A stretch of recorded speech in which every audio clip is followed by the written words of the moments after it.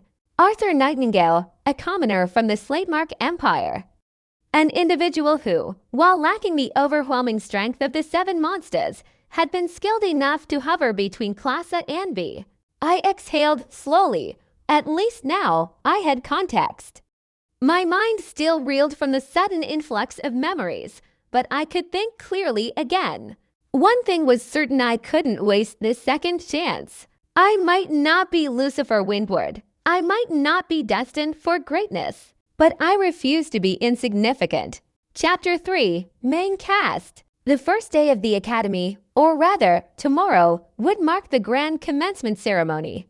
I was currently housed in the lavish Ophelia dorms, the residence reserved exclusively for first-year students who carried titles, noble blood, or an absurd level of talent. That last category, unfortunately, included me. At this very moment, I stood before my door, staring at it as though it were some ancient, enchanted gateway that required an incantation to open. It didn't. It just needed me to stop hesitating and step through. Come on, Arthur, be brave, I thought, inhaling sharply as I finally took that first step. The reason for my hesitation soon made itself painfully clear. As I made my way toward the lounge, I found them all gathered there, lounging like apex predators surveying their domain. The 7 broken geniuses, the ones who scoffed at balance, laughed in the face of effort, and treated the rest of the world as background noise. A red-haired boy was the first to notice me. He strolled over, hands in his pockets, his relaxed posture completely at odds with the sheer presence he radiated. He wore nothing but a t-shirt and shorts, yet he carried himself like a king on holiday. "Oh, so you're rank 8, huh?" His grin was lazy, but his golden eyes were sharp. Ian Vizirian, Prince of the South, rank 5, Draconic Human. I had read about him before, about his strength, his bloodline, his sheer arrogance. Yet seeing him in the flesh was something else entirely. "Nice to meet you," he said, extending a hand. I bowed instinctively. "I greet your highness." "Oh, don't bother with that." Ian waved it off as if I'd just offered him a cup of lukewarm tea.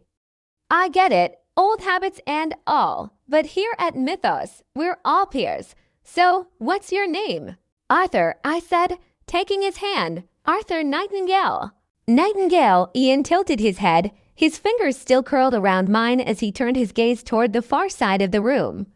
"Hey, Cecilia, is that a noble family in the Empire?" A girl lounging on the sofa barely spared me a glance. She was scrolling through her phone, her crimson eyes flickering to me for a second before turning back to whatever held her interest. "No," she said flatly. Then, without missing a beat, "And don't talk to me, lizard boy." Ian sighed, releasing my hand. "Don't be so mean, Cecilia." "You were always too harsh," another voice added, this one smooth and confident. I turned just in time to see a boy stepping forward. He moved with the ease of someone who knew he belonged at the top and had never questioned it. His golden hair shimmered even under the artificial dorm lights, and his verdant eyes had the unsettling ability to see right through a person. Lucifer Windward, the Prince of the North. The youngest white tranker in the world, the one the entire novel revolved around. "Nice to meet you, Arthur," he said, offering his hand. I took it hesitantly. "It's my pleasure, or Lucifer." "Just Lucifer is fine," he replied, tilting his head ever so slightly as he studied me. He was absurdly handsome, though that was expected given the descriptions of him in the novel. I forced myself to move my gaze away before I got sucked into the sheer gravitational pull of his presence. Across the room, two others, Ren and Jin, were deep in conversation, their expressions serious. Meanwhile, on the sofa, another pair sat in silence, neither acknowledging the other's presence. Serafina, the half-elf princess of Mount Hua sect, sat beside Cecilia, but the distance between them was palpable. She hadn't spoken a word, yet the moment I entered, her ears twitched slightly. She turned to look at me, her ice blue eyes assessing. "Arthur, is it?" Her voice was soft, but it carried a weight to it, like a snowflake landing on the surface of a frozen lake. "Yes," I responded automatically, my mind momentarily blank. She was stunning, more than stunning, ethereal. Her silver hair cascaded over her shoulders like liquid moonlight, and her features were so perfectly sculpted that she looked like she had stepped right out of a painting. I had read that elves were naturally more beautiful than humans, but even knowing that, seeing Serafina in person was almost unfair. My gaze drifted toward another girl seated beside Lucifer, Rachel Creighton. She had long blonde hair, sapphire blue eyes, and a smile that actually reached them, unlike most of the people in this room. While Seraphine's beauty was almost otherworldly, Rachel's was warm, approachable, something human in a sea of inhuman talent. She raised a hand in greeting. "Nice to meet someone who isn't a prince or princess." I smiled at that, likewise. The future saintess, the kind but distant princess. If there was anyone in this room who I could actually hold a normal conversation with, it was probably her.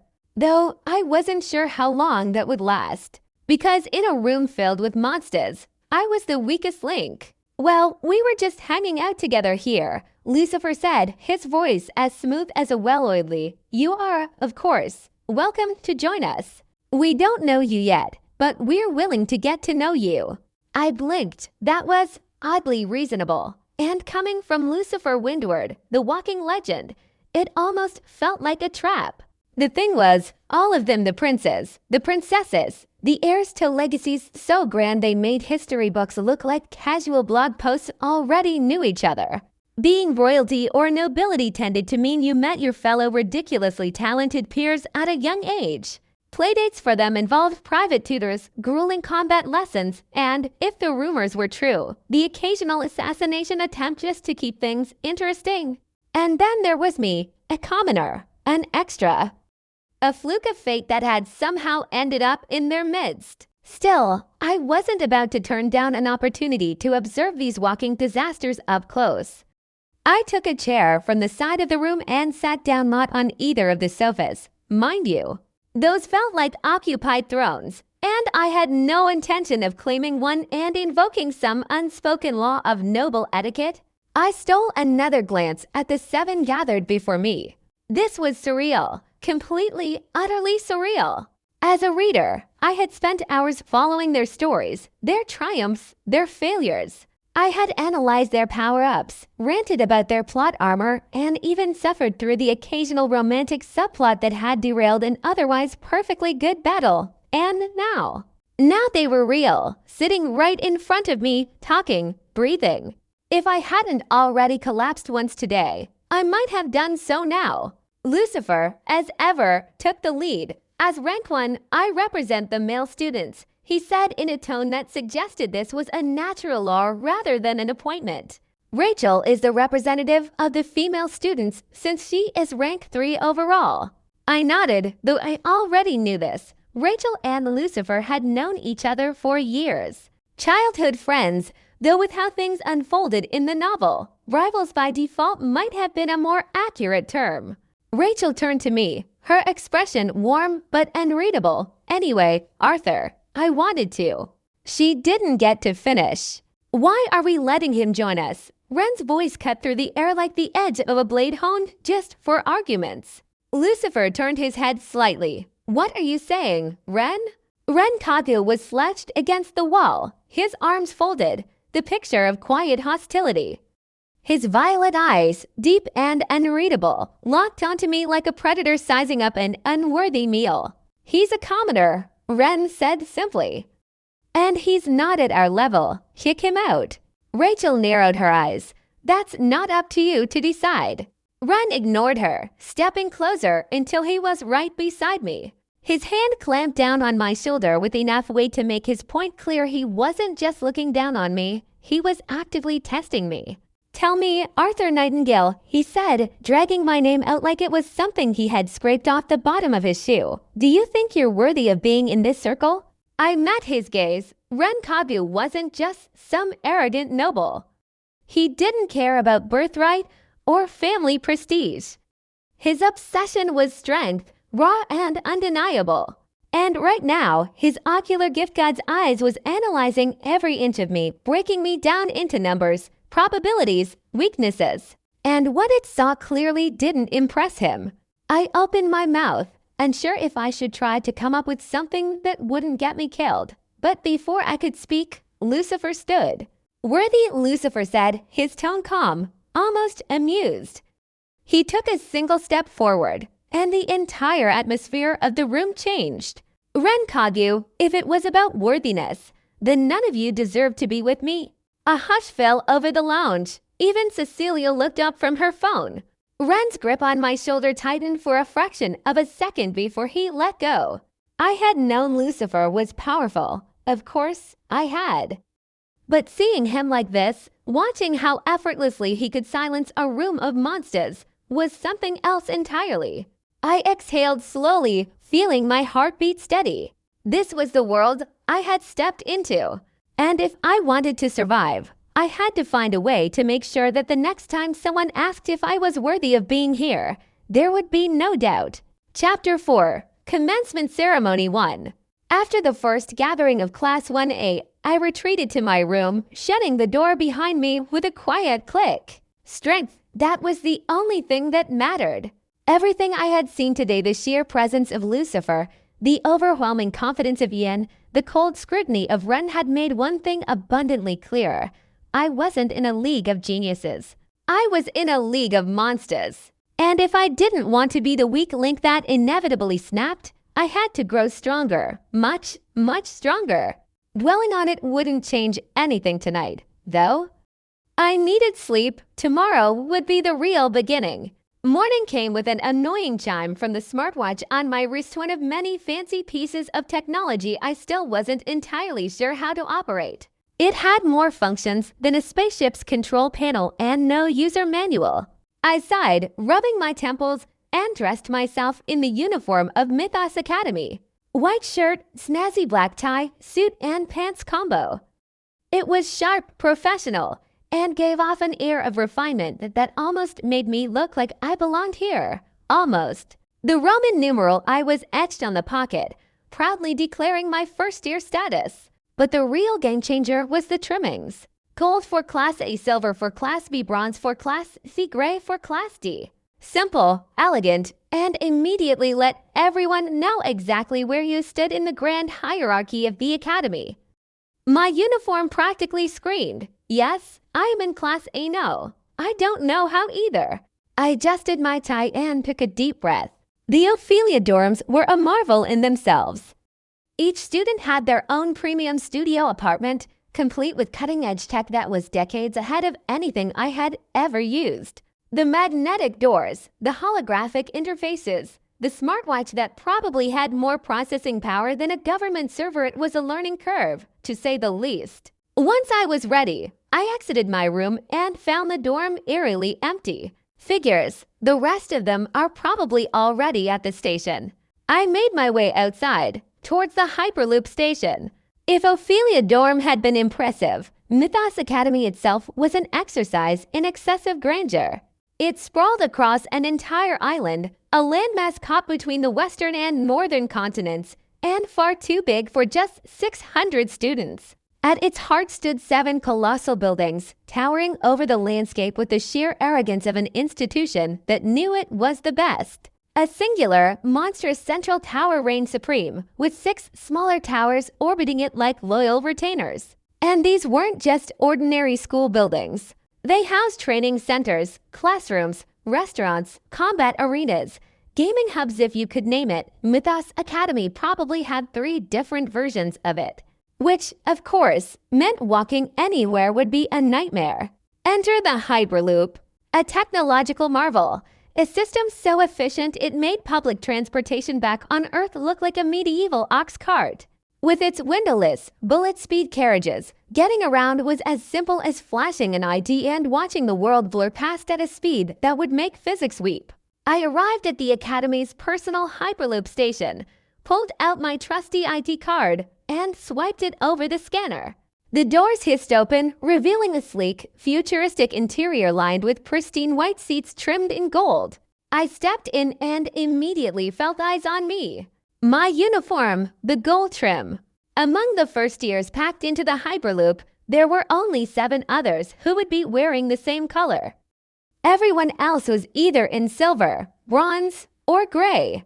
It was subtle, but the effect was instant. Whispers, quick glances. The unspoken acknowledgement that I was in Class A, that I was one of them. I sighed internally. I had wanted to socialize a little, maybe blend in, but that was proving to be easier said than done. That's when someone plopped down next to me. A girl with auburn hair and matching eyes, warm and lively, like a fox in human form. "Hello," she said with a bright smile. "I'm Rose Springshaper." I blinked at her, momentarily thrown by how not intimidating she was. Then I shook her hand. "Arthur Nightingale." Her eyes flicked to my uniform. "Your class, right?" Incredible. I thought only those 7 would be in class alone, but you made it through. There was no malice in her voice, just genuine curiosity and a little bit of awe. She's cheerful, I thought. A rare breed in this school, apparently. "I am Count Springshaper's daughter," she continued, before waving a hand dismissively. "But please, don't bother with the pleasantries." "If you say so, Rose," I said, leaning back in my seat. The Hyperloop hummed around us, carrying us towards the next step in our new reality. Rose leaned forward slightly, her auburn eyes sparkling with curiosity. "So, Arthur, how does it feel? Being in class, I mean." I hesitated for a moment, then shrugged, like walking into a lion's den with a stake tied around my neck. She laughed, a light, musical sound that somehow felt at odds with the underlying tension I had been carrying since yesterday. Well, that's honest. I imagine it must be overwhelming. I mean, those 7, they're basically legends already. Legends, I raised an eyebrow. They're 15. Rose grinned. Yes, but they're 15 in the way a hurricane is just a bit of wind. I couldn't exactly argue with that. The Hyperloop began to slow, the interior lights shifting subtly as we neared our destination. Outside, though the windows were absent, I could feel the subtle change in the air pressure as the transport seamlessly adjusted to the station's docking sequence. So, what about you? I asked, turning the conversation around. You seem awfully cheerful for someone heading into an event that will decide how the entire student body ranks you for the next year. Rose sighed dramatically, flopping against the back of her seat. Yes, public judgment, my favorite thing. It's not that bad, though.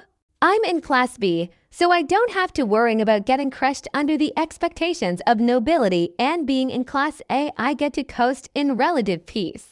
That sounds suspiciously like a humble brag. She smirked. Oh, it absolutely is. I'm talented enough to be noticed, but not so much that I have to deal with, well, she gestured vaguely, people like Ren Kagu analyzing my entire existence and deciding I'm unworthy. I grimaced. Yeah, I got a taste of that last night. I figured. Rose tapped her temple. Ren's reputation precedes him. But hey, if you survive the first round of social execution, you'll be fine. The Hyperloop came to a smooth halt, and a soft chime indicated that we had arrived. The door slid open, revealing a massive marble platform with gilded pillars lining the walkway. Beyond it, the grand auditorium loomed, an architectural masterpiece of glass and steel, its towering archways stretching skyward as if the entire building was trying to intimidate us into submission. Students were already streaming toward the entrance, their uniforms a sea of white punctuated by different trim colors, each one signifying their standing in this brutal hierarchy.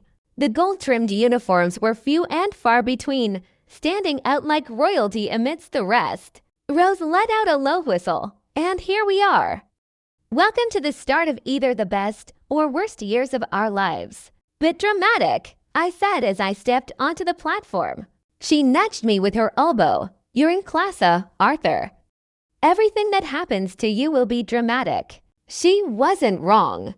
Together, we joined the flow of students heading toward the auditorium, the weight of Mythos Academy's legacy pressing down on us with every step. Chapter 5, Commencement Ceremony 2. Thankfully, seating arrangements weren't dictated by rank, so I remained next to Rose in the absurdly oversized auditorium.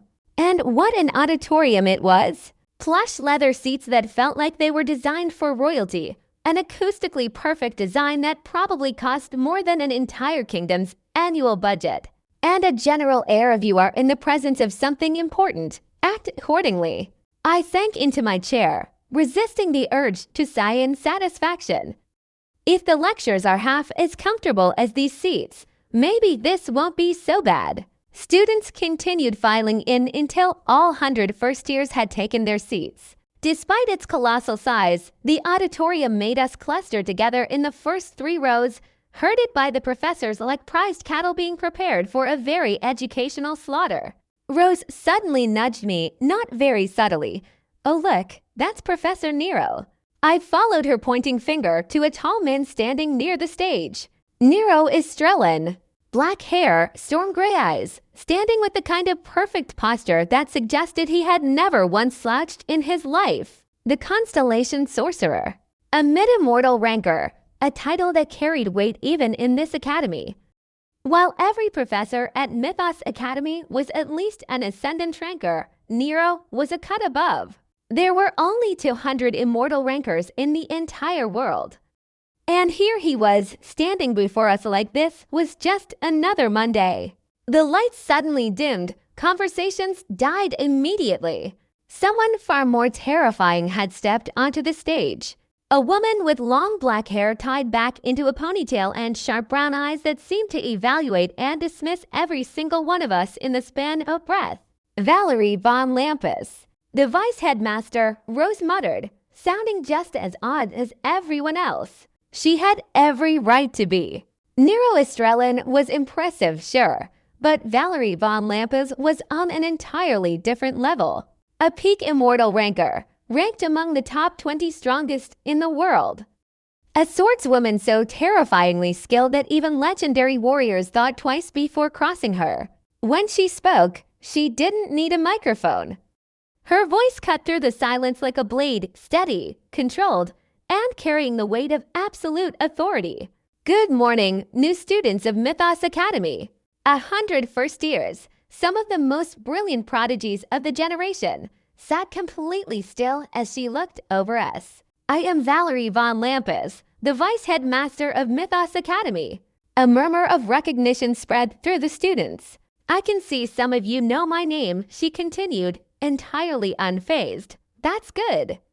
It means you understand at least a fraction of what this academy represents. Her gaze swept over the hall, and for a brief, horrifying moment, I felt like she had looked directly into my soul. All of you have worked extremely hard to reach the level where you could set foot in the world's greatest academy, she said, her tone neither praising nor condescending, just stating a fact. And I commend you for that effort. Mythos Academy exists to take the best and forge them into legends. I swallowed. And we will settle for nothing less. There was no doubt in her words, no room for failure. You either rose to the peak or were left behind. She continued, let me explain the structure of your classes. Twice a year, your ranks will be reassessed. That means that if you prove yourself, you can move up from Class B to Class A. If you grow complacent, you may fall from Class A to Class B or worse. The meaning was clear. There were no safety nets here. You didn't get to stay at the top just because of an entrance exam. This system is based purely on strength. A few students stiffened at that. However, she continued, her eyes narrowing slightly, do not be foolish enough to neglect your grades. Strength may determine your class, but you need your academics to graduate. A fool with talent is still a fool. I resisted the urge to sigh, so, in other words, you had to be a genius in battle and also not fail your written exams. Fantastic. Valerie's expression didn't soften as she finished. Now, with that established, let us begin. The ceremony had officially started, and I had the distinct feeling that Mythos Academy was going to be far more terrifying than I had expected. What a speech, Rose murmured, glancing at me with wide eyes. I nodded. Valerie von Lampus had spoken, and now the entire auditorium was collectively re-evaluating their life choices. The silence lingered for a few moments before a professor stepped forward, clearing his throat. Now for the oath of the student representatives. His voice carried the same practiced authority as someone who had been doing this for years and had long since stopped being impressed by the terrified first years in front of him. Rank 1, representative of the male students, Lucifer Windward, please come onto the stage. A shift in the atmosphere. Eyes turned toward the golden-haired figure in the front row. Lucifer stood unhurried, composed, the very picture of effortless confidence. He might as well have been stepping onto a victory podium, not a stage for a ceremonial speech. And rank 3, representative of the female students, Rachel Creighton, please come onto the stage. Rachel rose next, moving with the same unshaken grace, her sapphire eyes calm, shoulders squared.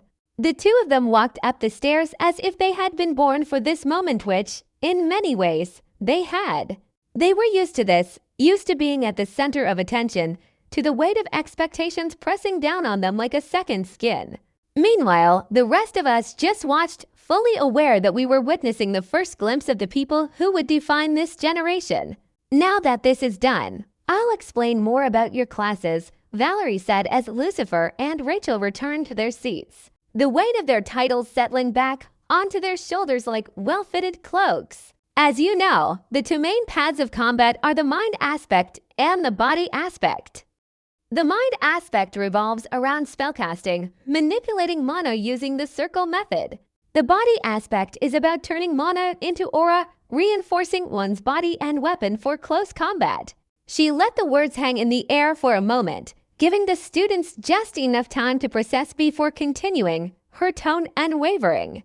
We expect all students to maintain a suitable proficiency in both, regardless of which path they specialize in. That is the baseline standard. However, each of you will have the choice to focus more on one aspect than the other, which will, in turn, affect your class schedule. Valerie folded her hands behind her back, pacing slightly as she spoke. Mythos Academy prides itself on its diverse and elite curriculum. We offer classes for everything from the intricacies of high-tier spell formulas to advanced weapon mastery. Whatever you wish to pursue, we have a course tailored for it. You have already been pre-assigned suitable classes for your first year based on your aptitude and entrance exam results. There was a slight murmur among the students at that, pre-assigned. It made sense, of course. This wasn't some casual high school where you picked electives for fun. Everything at Mythos Academy was calculated to push students toward their highest potential. To ensure fairness and proper progression, Valerie continued, classes are restricted by sections, meaning you will train alongside those at a similar level. There will be no easy classes or shortcuts. Mind aspect and body aspect. The words echoed in my mind. Arthur. The body I now inhabited was undoubtedly a body aspect fighter. His path was one of swords, steel, and aura. I glanced at Lucifer, him, the divine swordsman, the hope of humanity. And yet, even he had failed. He had climbed to the very peak of power, shouldered the expectations of an entire world, and it still wasn't enough. I had less than a decade to change that fate. I exhaled slowly, already feeling the weight of that impossible deadline settle onto my shoulders. Looks like I'll need to take some drastic measures, huh? Valerie's voice snapped me out of my thoughts. There will be no classes today, she announced. Instead, we encourage all of you to socialize. Get to know your classmates, form connections because you will be training, fighting, and growing alongside them. Her gaze swept across the auditorium one last time. Classes begin tomorrow. Good luck, future of Earth. And just like that, the ceremony was over. Chapter 6, Torture Training 1. After spending some time with Rose, I let her drift off to socialize with others while I made my quiet exit. Her perfume lingered around me, a pleasant reminder of the afternoon's diversion, but one I couldn't afford to dwell on. I had more important things to do. The moment I was alone, my mind settled back into one singular thought strength. No distractions, no detours, no pointless socializing. I needed to get stronger. I arrived at the training facility, swiping my ID. Card at the scanner, a soft beep, a quiet whir, and the door slid open. The private training rooms at Mythos Academy were, of course, state-of-the-art, the kind of thing most warriors could only dream of. A personal training chamber reserved exclusively for every class of student. This was where legends sharpened themselves. And this was where I was going to break myself. Step 1. Evaluate Arthur Nightingale. Not as a protagonist, not as a swordsman with potential, just as a body with stats that needed fixing. First problem, no art. Combat arts were essential. Sophisticated techniques passed down through legacies that dictated a warrior's style, power, and efficiency. I had none. Thankfully, as a classes student, I would receive a grade 5 art automatically. Problem solved. Second problem, no gift. That was worse. Gifts were natural-born abilities, inherited talents, bloodline blessings, cheat codes for reality. I had none. Every other class a student had at least one. This, however, I could fix. The solution: Beast Will acquisition. Third problem, low mana rank. And this was the real issue. The rest of classes stood at mid-silver, high silver, or even white rank. Meanwhile, I was comfortably sitting at low silver, which was another way of saying I was a toddler surrounded by adults with sharp weapons. This wasn't something I could afford to ignore. Thankfully, I knew a way to fix this. Unfortunately, that method was torture. The growth of a mana core, at least until integration rank, was determined almost entirely by talent. The speed at which one absorbed ambient mana, purified it, and reinforced their core dictated everything. But there was a way to force the process. A method so brutal that even the novel had only ever mentioned it as a desperation move. You break your body, not metaphorically, not in the push past your limits kind of way. You literally tear your mana circuits apart, force them into overload, and make them rebuild themselves stronger. It was effective. It was also madness. Most people never attempted it because the pain alone was enough to shatter their minds. I sat cross-legged in the center of the trading room, closing my eyes. No weapons, no techniques, no movement, just mana. I inhaled deeply, steadying my breath. The air was thick with ambient mana drifting invisibly, waiting to be seized, and so I seized it. The moment I began absorbing, my circuits roared to life. Mana poured into me, flowing through the pathways in my body, filling my core. But that wasn't enough. I forced more in, dragging in the surrounding energy like someone determined to never be without resources again. It burned. A deep, searing pain ignited in my veins as my circuits strained under the influx. My muscles twitched, my skin prickled like fire ants had burrowed into my flesh. This was beyond natural absorption. I was deliberately overloading my body, pushing it to its absolute limit. Break, heal, refine. I smiled faintly as the pain intensified. In my previous life, I had learned what true agony was not the physical kind that eventually ends, but the endless, hollow ache of complete failure. This was nothing, just a transaction, pain for power, a bargain I would make 1,000 times over. I clenched my fists, forcing my body to compress and purify the mana faster. My sternum throbbed, the pressure in my core growing unbearable as the low silver rank mana core struggled to expand. Then, crack! A sharp pain stabbed through my chest, stealing my breath. The sensation was similar to having a rib snapped and driven into a lung, immediate, intense, and impossible to ignore. My smile didn't waver. Good. That meant it was working. Physical pain had boundaries, limitations, endings. It was quantifiable, manageable. And like the pain of loss, which had no shape or form, just an endless void that consumed everything it touched. The mana circuit splintered under the force, but instead of stopping, I dragged in even more mana, demanding that my body adapt. If it couldn't keep up, it would just have to change. My nerve endings screamed as the damaged circuits began to regenerate. The sensation was akin to having molten glass poured into open wounds, then feeling it harden and crack, only to be replaced with more. Each breath became an exercise, in control as my lungs fought against the constriction of my chest. More! I pulled in another surge of mana, shoving it into my core with calculated precision. The pain evolved from merely intense to comprehensive, no longer confined to specific points but spreading throughout my entire system. My vision blurred, the room around me becoming a hazy approximation of reality. My body was signaling clearly, stop this, rest, recover. This isn't natural. I ignored the warnings with the practiced ease of someone who had broken himself many times before. Physical discomfort was just information, neither good nor bad. Pain meant the process was working. My damaged circuits were rebuilding themselves, stronger and more efficient than before. As sweat beaded on my forehead and ran down my spine, I maintained my focus. The methodical application of agony required concentration.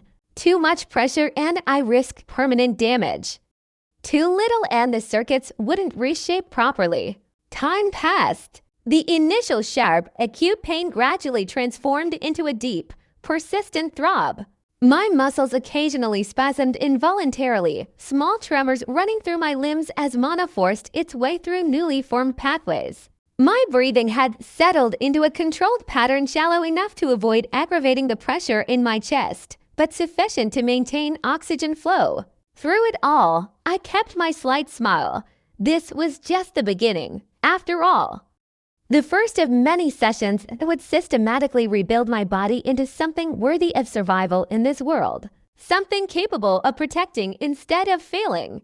Hour after hour, I continued the process. The training room's environmental controls adjusted to the excess mana I was releasing, preventing any destabilization of the surrounding area. My uniform grew damp with sweat, then dried, then dampened again as the cycles of breaking and healing continued. And finally I felt it, a difference. The mana moved faster now. The absorption was smoother. My circuits had adjusted, slightly wider, slightly stronger. It wasn't dramatic, but it was measurable, the first step on a long path. I blinked, finally coming back to reality. My hands were steady despite the strain they'd endured. My chest ached, but the pain was already receding as my body's natural healing accelerated by the enhanced mana flow. My vision was clearer, sharper even than before I'd begun. I turned my head toward the digital clock near the entrance. 10 p.m. I had been here for 10 hours straight, an efficient use of time, all things considered. I stood up, noting the various sensations as my body adjusted to movement again. Muscles protested, joints creaked, but there was new strength underlying the discomfort. The shadow of what would eventually become real power. Progress, I said simply to the empty room, my voice neutral despite the significant achievement. This wasn't a victory to celebrate, merely a necessary step taken. As I walked toward the exit, I mentally scheduled tomorrow's session. The foundation had been laid. Now came the consistent work of building upon it. Day by day, hour by hour, constructing the strength that would ensure my objectives could be met. It wasn't enough, not yet, but it was a start. The door closed behind me with a soft hiss. One day down, countless more to go. But the path was clear, and I would walk it regardless of the cost. Because ultimately, physical suffering was temporary. Failure was not. And I refused to fail again. Chapter 7. Torture Training 2.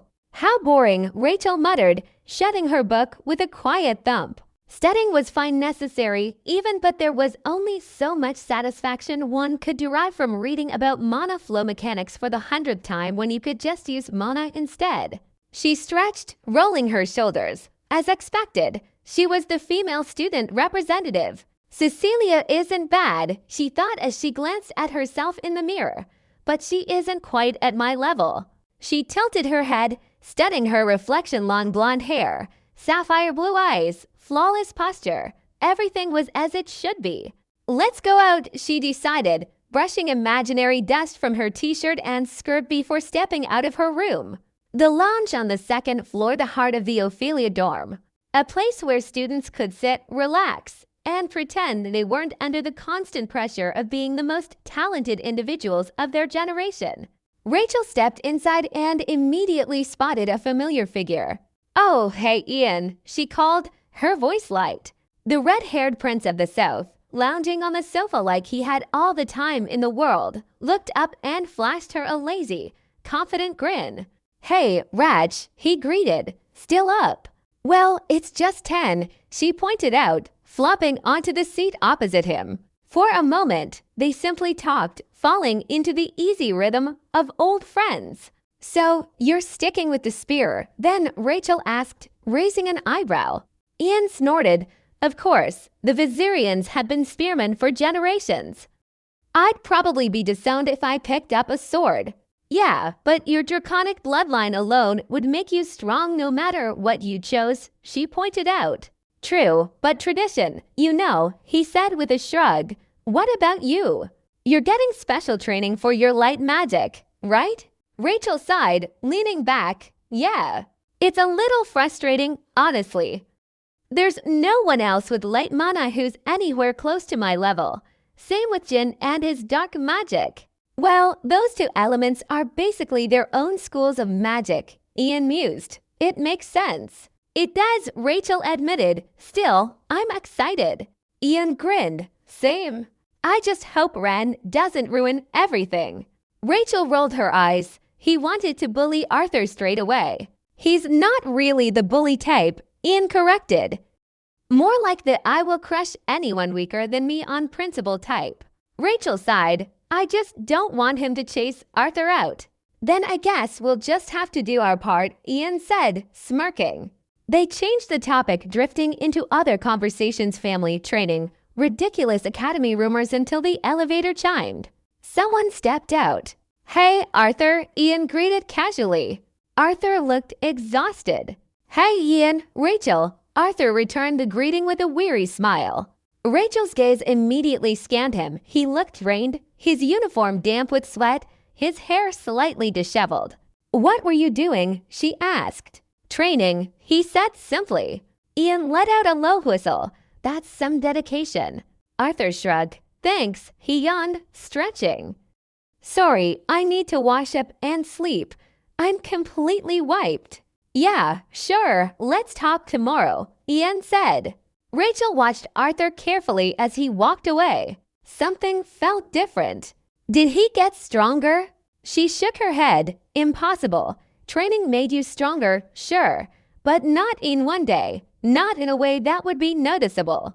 She must have imagined it. And yet, as Arthur disappeared down the hallway, the thought lingered. Was I really mistaken? She wasn't sure, and that bothered her. I stepped into the shower, the warm water cascading over my sore muscles, washing away the exhaustion of 10 hours of pure self-inflicted torture. I think my mana improved by 2% or something, I mused. Not exactly a grand achievement, but progress was progress. Reaching mid-silver rank from low silver rank required a 50% increase in total mana capacity. At my current rate, if I could somehow train 10 hours a day without turning into a walking corpse, I could reach mid-silver rank in a month. Of course, that was about as realistic as outpacing a dragon on foot. Regardless, with this, I can make up for my lack of talent. Because I wasn't gifted, no legendary bloodline, no natural affinity that let me command mana like it was an extension of my own will. But I had endurance. I could keep going when others would break. And that would be enough. I shut the water off and stepped out of the shower, wiping the steam off the mirror. A stranger stared back at me. Azure eyes, black hair, the face of Arthur Nightingale. I raised my hands. Slap! Both palms smacked against my cheeks, the sudden sting jolting me back into focus. I can't keep worrying about this. It didn't matter who I used to be. What mattered was what I was going to become. I exhaled, steadying my thoughts. I needed a goal, a real one.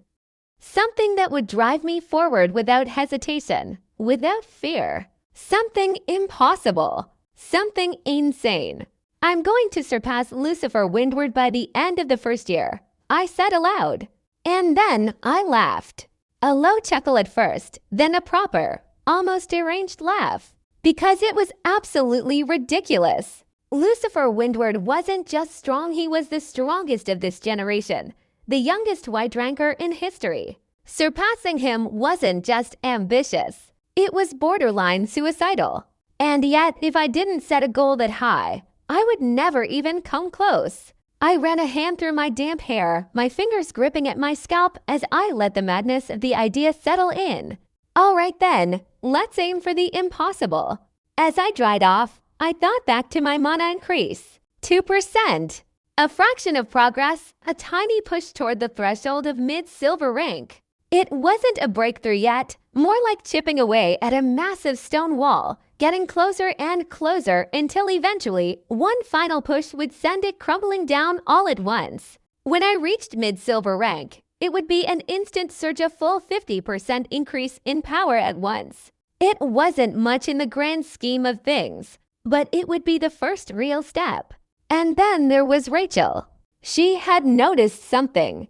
Her gaze had lingered on me earlier, like she had sensed a change. But that was impossible. I hadn't gotten stronger. There was no way anyone could detect a mere 2% increase in mana purity. And yet, she had looked at me like she had seen something shifting beneath the surface. I frowned, toweling off my hair. Rachel Creighton was supernaturally talented, that much was clear. But even she couldn't possibly sense something that wasn't there. right? Chapter 8, First Day 1. Are you nervous? Rose asked, tilting her head as we walked. I exhaled. Well, yes. She gave me a knowing smile. Figured. I scratched the side of my cheek, glancing ahead at the towering first-year building that loomed over us like it was judging our very existence. Today was the first official day of Mythos Academy. Yesterday's commencement ceremony had been a formality. This was where the real madness began. You left early yesterday too, Rose noted. Yeah, just hard, you know? She nodded, not prying further. I didn't need to elaborate. This wasn't some fun high school adventure where I could coast through classes and make friends without a care in the world. This was a war zone disguised as an academy, and I was surrounded by people who could crush me without breaking a sweat. I quickly switched the topic, and we fell into easy conversation as we neared the building. And like yesterday, we weren't heading to the auditorium this time. Now it was straight to our homerooms.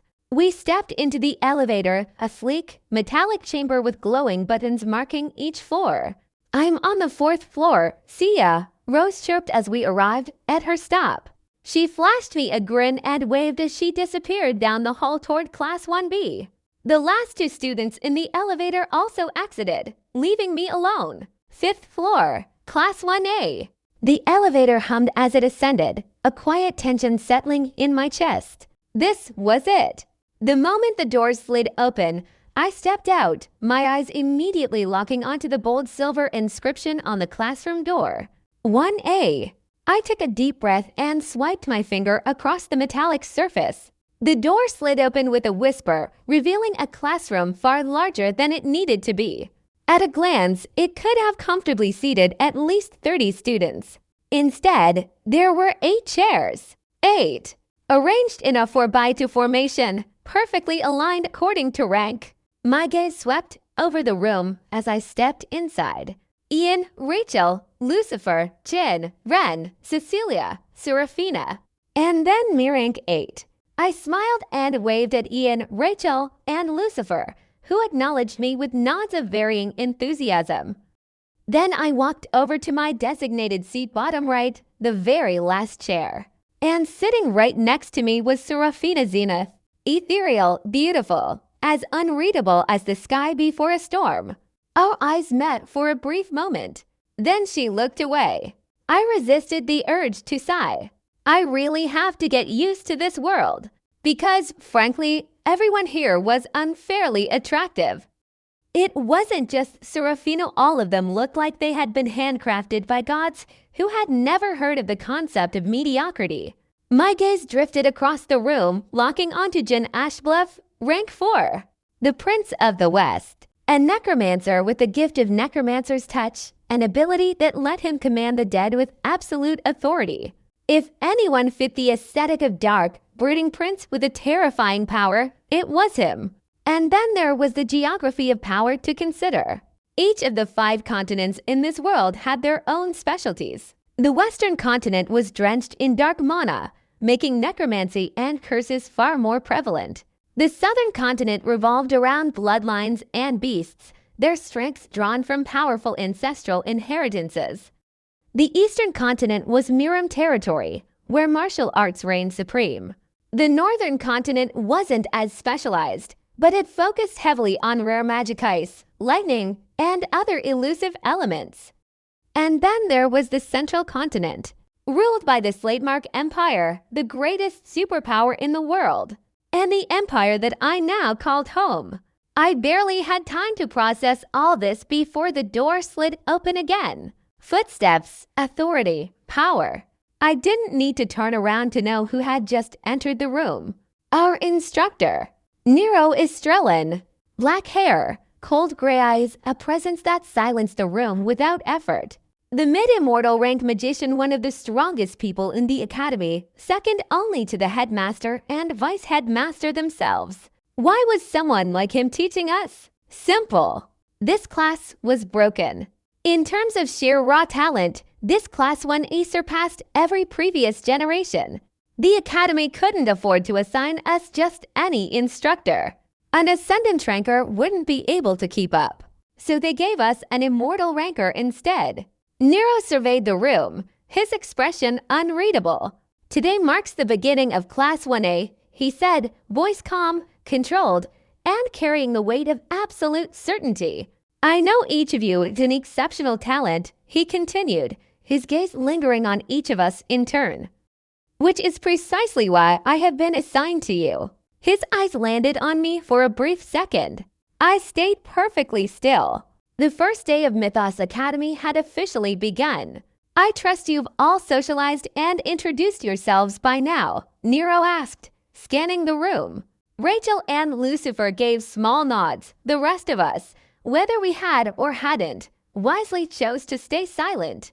Good, he said. Then let's move on. We'll begin with the assignment of arts. The room's atmosphere shifted, not tense, exactly, but certainly expectant. For those of you who follow the body aspect, Mythos Academy will be assigning you a grade 5 art. I will personally determine which art best suits each of you. Across the room, the others barely reacted. Of course they didn't. The 7 monsters of Class 1A had no need for grade 5 arts. Every single one of them came from a family with a sacred. Grade 6 art, something passed down through generations, something that belonged to them alone. But for me, this was a lifeline. I sat a little straighter as Nero moved down the rows, handing out the encrypted black storage devices one by one. Finally, he stopped in front of my desk. You didn't list any sword art you practiced, he stated, fixing me with an unreadable gaze. That's correct, I confirmed. Nero considered me for a brief moment before reaching into his spatial ring. A small black box appeared in his hand, which he placed on my desk. Then this should be suitable, he said. It is called Tempest Dance Technique. Learn it well, Arthur. I stared at the box for a moment. Never heard of it, but if it's from Mythos Academy, it has to be good. I traced a finger over the smooth, encrypted surface. Only I could access it. My mana signature would be required to unlock it. Before I could get too deep into my thoughts, a soft, melodic voice interrupted me. Hey! I turned, only to find Serafina Zenith had leaned in alarmingly close, so close that I could see the subtle shift of colors in her cyan eyes. The way the light played off her silver hair like moonlight on snow. You really never learned an art, she asked, her voice as calm and distant as ever. For a moment, I wondered if she was actually curious, or if she was simply testing me. Yeah, I replied, keeping my composure. My sponsor insisted I learn the best art from Mythos Academy. It was half a truth. If Count Chase had allowed Arthur to learn a grade 4 art earlier, he would have been stronger sooner. But abstaining from it had its advantages. Instead of relying on a flawed, lower-tier technique, I had mastered the fundamentals to perfection. Serafina studied me for a second longer, then tilted her head slightly before pulling back as if nothing had happened. I let out a quiet breath. That face was a weapon. I turned my focus back to Nero as he continued speaking, forcing myself to ignore the lingering chill of Seraphine's presence. Chapter 9, First Day 2. After the arts were assigned, we had our first real class, Aura Mechanics. Nero led us from the classroom to a massive training ground, a space so large that it could probably fit an entire small city's worth of battlegrounds within its walls. The air was thick with ambient mana, the kind that made the hairs on the back of your neck stand up, as if the very ground itself was watching, waiting for a fight to begin. Nero stopped in the middle of the field, turning to face us. His gray eyes were as sharp as ever, his posture uncheckable. I know that some of you are not body aspect users, he began, clearly addressing Rachel and Cecilia. However, that does not mean you should ignore the fundamentals. There was no argument from them. Even the most powerful spellcasters knew that in a fight, knowing how to dodge a blade was just as important as knowing how to summon a meteor. I will not be teaching you how to use your weapons of choice, Nero continued. Your arts will handle that. Instead, you need a solid foundation, the basics that will allow you to make the most of your art. His gaze swept across us, as if mentally evaluating how many of us already had those fundamentals down. All of you are silver rankers, he stated. which means you can manifest aura outside of your body. There was a slight shift in the air, the sheer power contained within this group becoming almost tangible. Now, Nero said, I want to teach you a simple but effective technique, one that will serve you well in battle. He turned and gestured toward a row of training dummies. The dummies were made of reinforced alloy, humanoid-shaped constructs lined with glowing monocircuits. Their surfaces shimmered slightly, programmed with adaptive resistance. This technique is called delay piston, Nero announced. I frowned. Delay piston. The concept is simple, he explained, stepping toward a dummy. These dummies are programmed so that the first strike will have no effect. Your task is to make sure the second hit lands but without making a second attack. I narrowed my eyes. 2 impacts, 1 strike. Basically, Nero continued, you will delay the force of your aura, making it so that your attack lands twice with a single motion. I blinked. That was not normal. Let me show you, Nero said. He raised a single hand, fingers curling into a relaxed fist, and exhaled slowly. And then he punched. At first, nothing happened. The dummy didn't even budge. And then, a deep shockwave erupted from within the dummy, a second impact detonating from inside out, as if the punch had been frozen in time and then suddenly decided to exist again. A sharp crack echoed across the training grounds. The dummy staggered backward, a visible dent sinking into its chest. He had hit it once, but the delayed force had landed a second blow after the first had seemingly done nothing. There was a beat of silence. Then Nero straightened. This, he said, completely unfazed, is a useful tool in battle. It allows you to strike through defenses, bypass blocks, and create openings where none should exist. His gray eyes met ours. Now, he said, you will learn it. After walking us through the mechanics, Nero wasted no time in putting us to work. Aura is not just raw energy. It needs precision, he stated, his voice carrying over the training grounds. He strode past us, his posture as rigid as his teaching style, eyes scanning for the first sign of incompetence. The key to delay piston is in your control over aura flow. Mana is converted into aura, which reinforces your muscles and enhances your strikes. But that is basic knowledge. His gaze lingered on Ren for half a second before continuing. What matters here is when and where you allow the aura to concentrate. If done correctly, the initial strike suppresses the force for just a fraction of a second. Then, using muscle contractions and precise aura release, you detonate the energy inside your target. He punched another dummy, this time at half speed, allowing us to see the process. First, the impact. The initial strike did nothing, appearing weak. Then, a pulse of aura from within. The dummy shattered as the second impact landed with brutal efficiency, an echo of the first strike, but twice as devastating. His gray eyes scanned us again. Now try it. Trying it was a disaster. I threw my first punch. The dummy did not care. I punched again. The dummy remained thoroughly unimpressed. Across the field, similar failures echoed. Ian scowled as his strikes barely even left a mark. Jin, a necromancer, looked about as comfortable throwing punches as a fish in a desert. Rachel and Serafina were faring better, but the timing was all wrong. Ren Kagu, meanwhile, was getting increasingly frustrated. Your problem is that you have the subtlety of a battering ram, Nero commented dryly as Ren slammed his fist into the dummy with enough force to rattle the ground. Ren gritted his teeth but adjusted his stance, rolling his shoulders. He wasn't about to admit he was struggling, but even he knew brute force wasn't the solution here. And then, Lucifer moved. One swift punch. The dummy did not move. Then, in the next instant, a concussive force erupted from the other side, sending it skidding backward. Nero nodded approvingly, as expected. A second later, Ren's dummy shook violently as his own delayed impact landed. The two of them, Lucifer and Ren, had succeeded at the same time. A murmur rippled through the group. All right, that was fast, Ian muttered, cracking his knuckles. Of course Ren got it, Rachel sighed. rolling her eyes. And Lucifer, Cecilia added, leaning lazily against her dummy, but no surprises there. I took a step back, wiping sweat from my brow. It was frustrating, but not surprising. They were the two most monstrous prodigies in this class. But I wasn't about to be left behind. I exhaled, clearing my mind.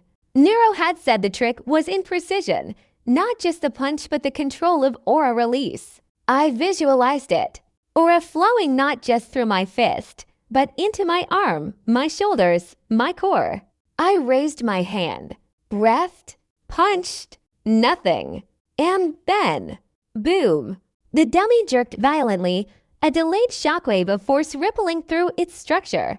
A pause. I turned to see half the class staring at me. Even Ren's eyes flickered with momentary surprise. Nero raised an eyebrow, but if he was impressed, he didn't show it. Was all he said. Lucifer, standing across from me, smiled slightly. Interesting, he murmured. Rachel blinked. Did Arthur just? Serafina, who had been watching in silence, tilted her head. I exhaled, rolling my shoulders. Guess I got it, I said, shaking out my fist. The truth was, I had felt it. The flow of aura, the timing, the way my body naturally adjusted to match the technique. And for the first time since arriving in this world, I felt like I belonged here. Chapter 10, First Day 3. After some time, Cecilia was the last one to succeed, her dummy finally shuddering from the delayed impact. Finally done, she groaned, rolling her shoulders like she just completed a chore rather than a crucial combat technique. Nero barely acknowledged her. He was already moving forward. Well done, he said, though his tone was so neutral it barely sounded like praise. Now we move on to sparring. The air shifted immediately. No one said anything, but there was a palpable awareness that things were about to get serious. The rules are simple, Nero continued, his gray eyes scanning us with clinical detachment. Only aura reinforcement and delay piston are allowed. No spells, no weapons, no arts. He let the words settle before continuing. I will be assigning the pairs. His gaze swept over us, calculating. Lucifer versus Ren. The atmosphere sharpened immediately. The two prodigies locked eyes, their rivalry practically a physical force in the air. Ian versus Jin. Ian cracked his knuckles, flashing a sharp grin. Jin merely sighed, muttering something under his breath about the pointlessness of punching people. Rachel versus Cecilia. Cecilia snorted, her arms crossing. Time to take the title of female representative from you, she said, stretching like a cat preparing to pounce on prey. Sorry, but I won't lose, Rachel replied, her sapphire eyes calm, unwavering. Nero barely gave them a glance before delivering the final pairing. Serafina versus Arthur. She stepped forward, moving with the effortless grace of someone born for battle. Silver hair, ice blue eyes, an aura of calm, controlled lethality. Like me and Lucifer, she was a swordsman. But unlike me, she was half-elven, the princess of Mount Hua, raised in the brutal martial arts traditions of the Eastern continent. Which meant, put simply, I was about to get my ass kicked. We stood opposite each other in the training arena. No weapons, no spells, just aura and fists. Seraphine's expression was unreadable, but there was an edge to her stance, a kind of quiet expectancy. I exhaled, no backing down now.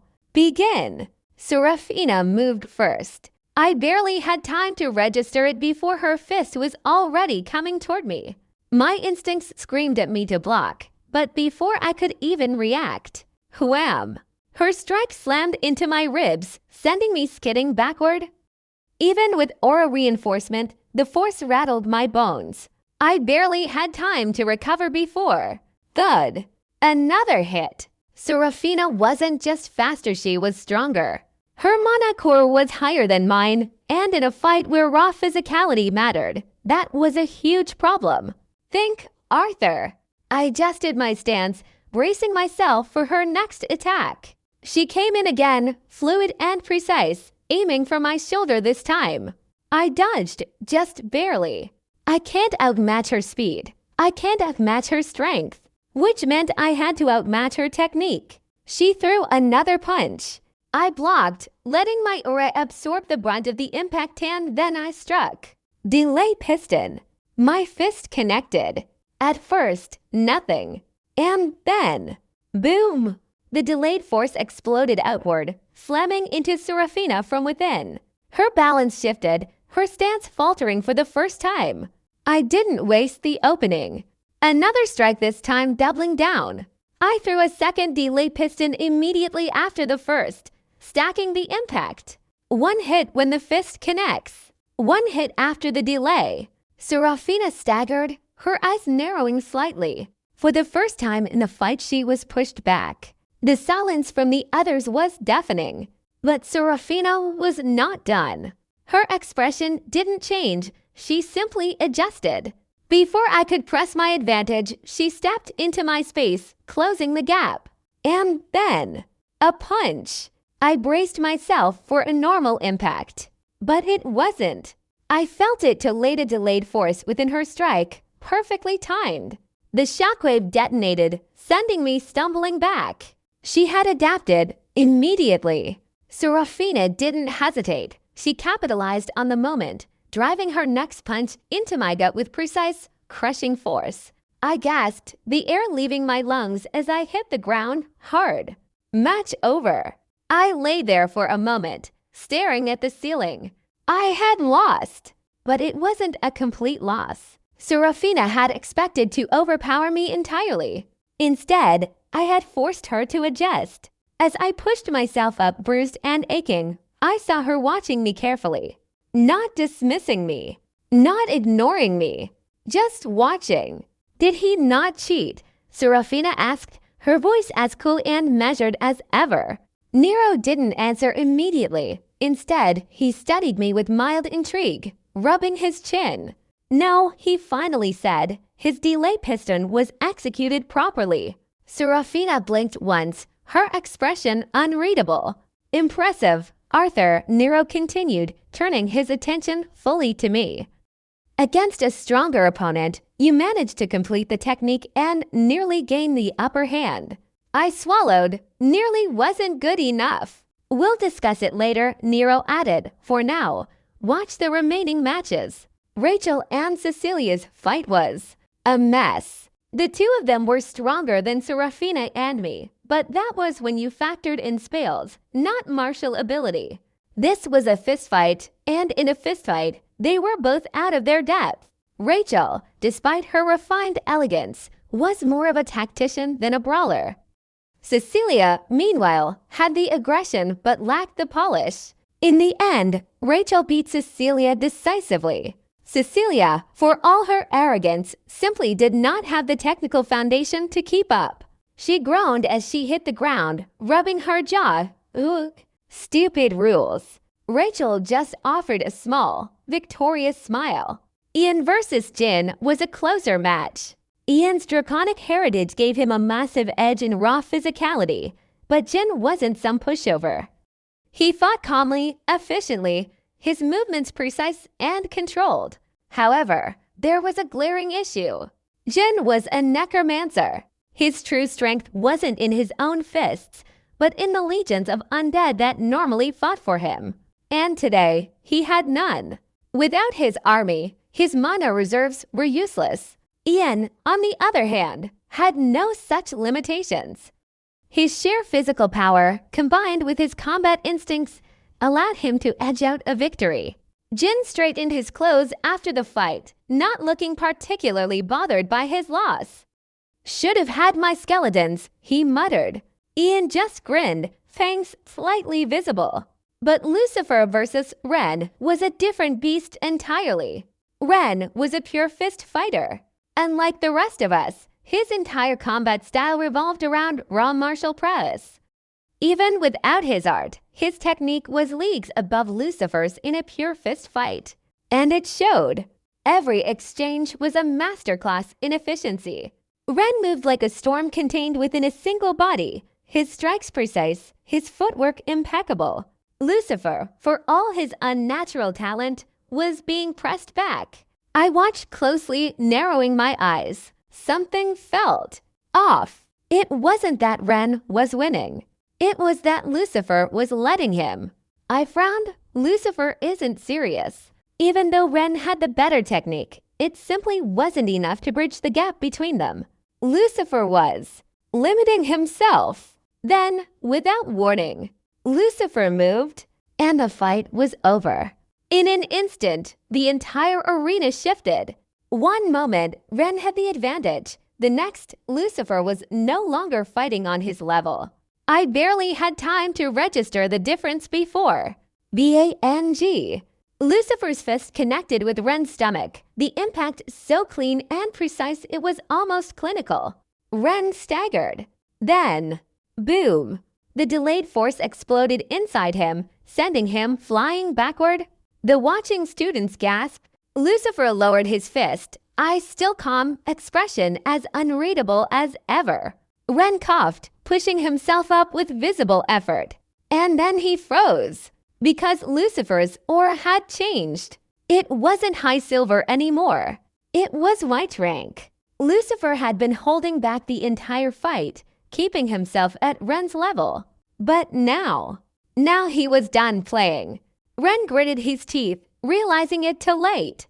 Lucifer vanished. The next moment, crack! Lucifer's knee buried itself into Ren's ribs, sending shockwaves through the air. Ren barely had time to react before. WHAM! A delayed strike followed immediately, the force doubling down, folding Ren midair. Ren's body slammed into the ground, hard enough to crack the floor.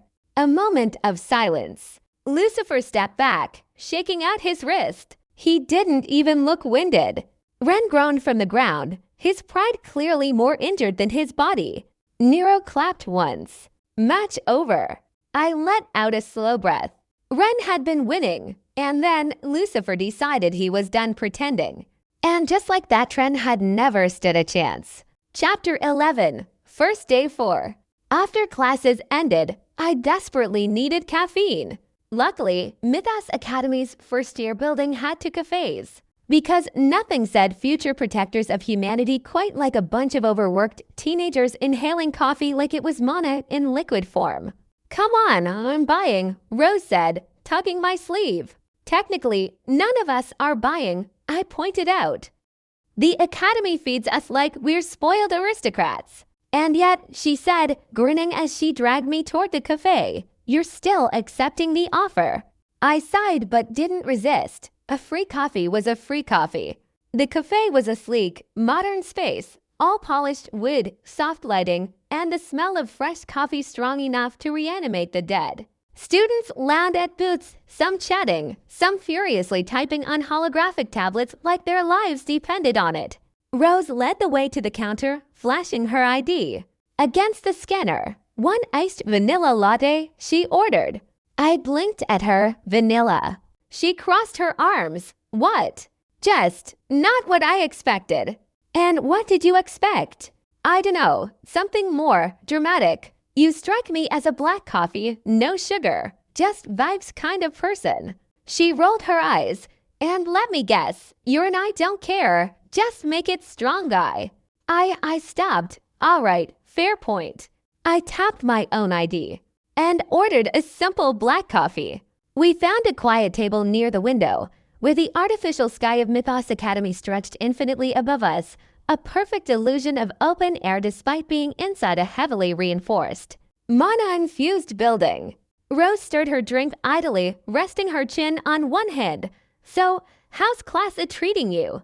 I took a sip of my coffee, like I'm a peasant who accidentally wandered into a room full of royalty. She laughed. You kinda are, though. Gee, thanks. But seriously, she said, swirling the ice in her cup. It's gotta be insane being in the most broken first-year class in history. Insane is putting it lightly, I exhaled, leaning back. Lucifer and Ren duking it out like they weren't already leagues ahead of everyone. Serafina tossing me around like I was made of paper. Oh, and I somehow managed to pull off delay piston before Ian did. Rose blinked. Wait, you got it before Ian. Yeah, shocked me too. She smirked. You might actually be dangerous, Arthur. I snorted. I'll believe that when I stop feeling like I'm just seconds from getting my head caved in every time I spar with them. Hey, progress is progress, she said, taking a slow sip of her latte. I watched her, the easy way she spoke, the way her auburn eyes caught the light just right, and realized this was nice. Just sitting and talking, not fighting for my life. Not worrying about mana ranks and combat techniques, just coffee and conversation. And for the first time since waking up in this world, I felt something close to normal. Just two people drinking coffee, talking about nothing and everything without a single deathmatch in sight. It was almost comforting. But the moment I stepped back into my dorm, reality crashed down like a lead weight. I finished my homework in record time not because I particularly enjoyed doing it, but because my mind was already elsewhere. That fight. Lucifer's overwhelming strength. How he had toyed with Ren before finally deciding to end it in one brutal display of dominance. It was one thing to read about it in a novel. It was another thing entirely to see it happen in front of me. The gap between them and me was still too wide. I knew that. I couldn't replicate those movements, that precision, that sheer mastery of aura. Not even close. But I could do something. The training room was empty when I arrived. I swiped my ID and stepped inside, the door sliding shut behind me with a quiet hiss. Time to work. I started simple. Footwork. Because before speed, before power, before any technique could land, you needed to be in the right place at the right time. I focused on stability, on keeping my weight balanced, on reducing wasted movement. Every step needed to be deliberate, precise, faster. Again, no hesitation. I pushed harder, each movement a little sharper than the last, until I could feel my legs burning from exertion. Good. Then, delay piston. I lined up against a dummy and began practicing the technique over and over and over. Punch. At first, nothing. Then boom. I kept going, refining the timing, feeling the small improvements each time I landed a hit. But it wasn't enough. Lucifer's use of delay piston was practically flawless. His control was absolute. Mine was just functional. And that wasn't going to cut it. So I pushed further. More mana, more stress on my body. I absorbed more ambient mana than was comfortable, forcing it into my circuits, making them expand, adapt, evolve. The pain came quickly. A deep, searing ache as my body struggled to keep up. But I kept going, even as my knuckles split, even as my muscles screamed, even as the clock on the wall ticked away the hours. I exhaled, drenched in sweat, my entire body feeling like a single, massive bruise. Another 5 hours gone. And yet, despite the exhaustion, despite the pain, I knew I was getting closer. Not close enough, not yet, but closer. The dorms were quiet by the time I got back, the soft hum of artificial lighting the only thing filling the halls. As I stepped into the lounge, I spotted Rachel, Ian, and Lucifer sitting together. Ian was leaning back comfortably, Lucifer as composed as ever. And Rachel, she noticed me first. You trained this late again, Ian asked, raising an eyebrow. I nodded, stretching out my sore shoulders. Yeah, I got inspired. Rachel looked at me for a moment, her sapphire eyes studying me before she offered a small smile. Make sure to get proper rest though, Arthur. I returned the smile. I will. Thanks, Ratch. Then I turned to Lucifer. Hey, Lucifer? He looked up. What is it? Can I ask for a favor? Lucifer blinked. Sure. Go ahead. I took a breath. I want to check my delay piston against yours, I said. Lucifer's brows furrowed slightly. Right now. Please, I insisted. And keep the level of aura the same as mine. A flicker of interest crossed his face, just for a second. Then he sighed, scratching the back of his head. I suppose that's fine, he said, pushing himself up. Rachel, if you will. Of course, Rachel said smoothly, raising her hand. Her light mana gathered instantly, moving with the practiced precision of someone who had mastered the circle method down to an art. A 4-circle spell manifested, light flowing around her fingertips in perfect synchrony. Light stage. The mana crystallized into a barrier, forming a glowing dome around us, illuminating the lounge with a soft, golden hue. Lucifer stretched his wrists, rolling his shoulders once. "All right," he said, turning to face me. "Let's see how far you've come." Chapter 12, First Day 5. As expected, it wasn't up to your level, right, Lucifer? Ian asked, arms crossed as he watched Arthur pull his fist back, his strike clearly losing out despite the equal aura reinforcement.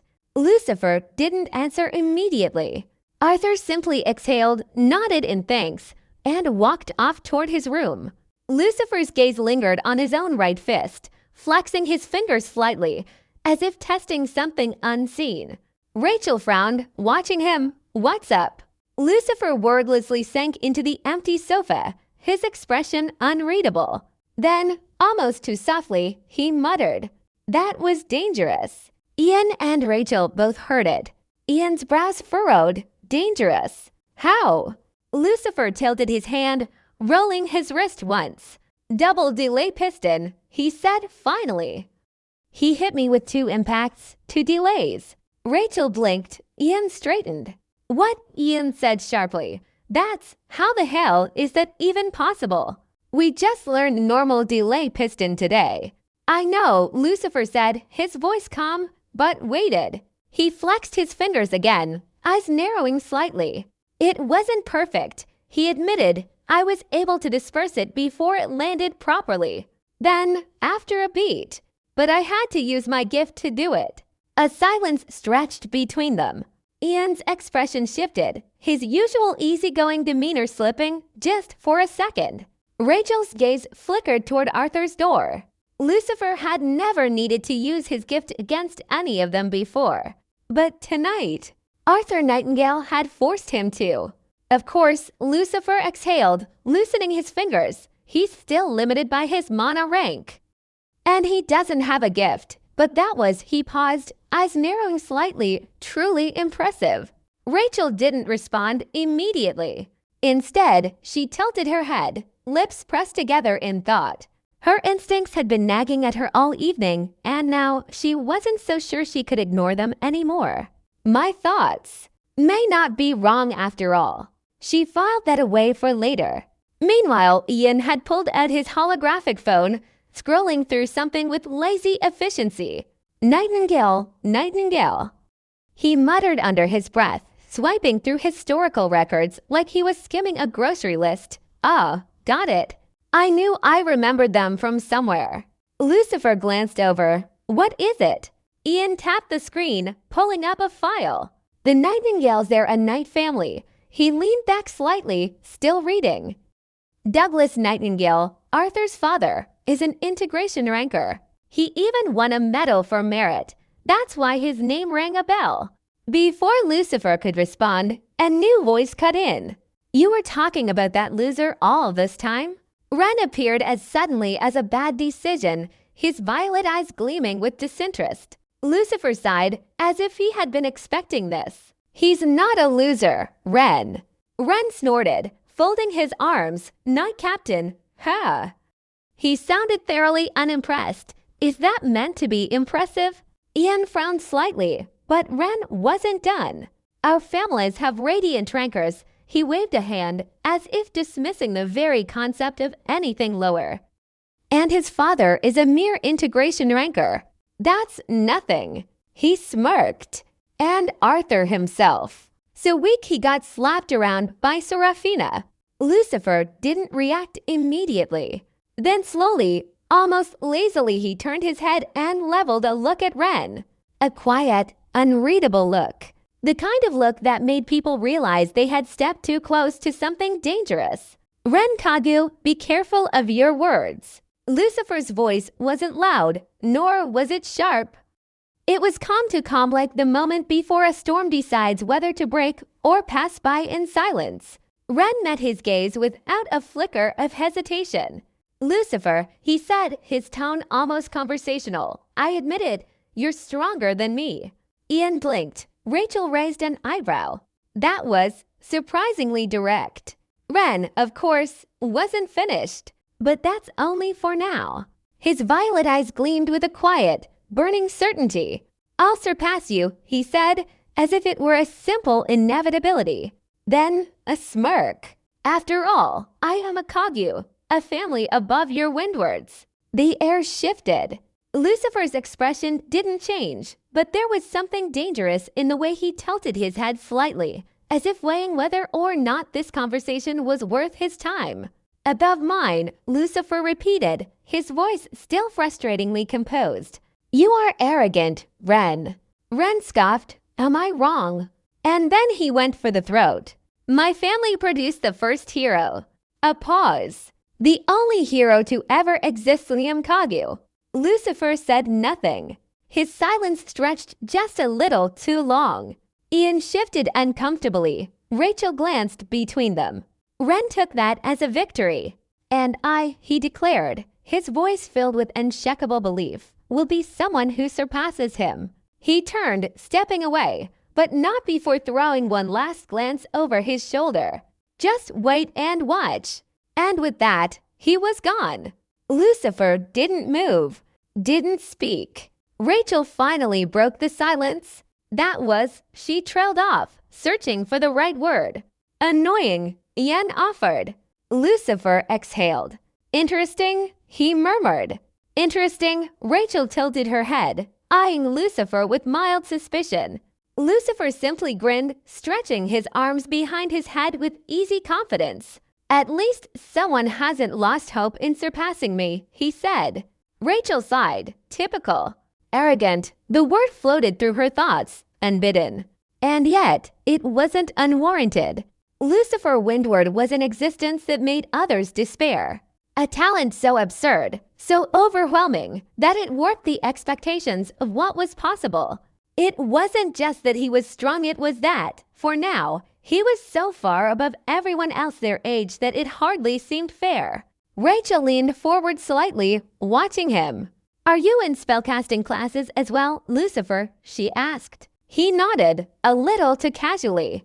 Yeah, but I'm taking classes with the seniors since I need to learn 5-circle magic. He flashed her a grin. Sorry, Raj.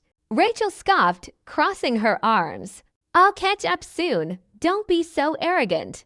Lucifer chuckled. You will, he said easily. Then, as if it were the most obvious thing in the world, he continued.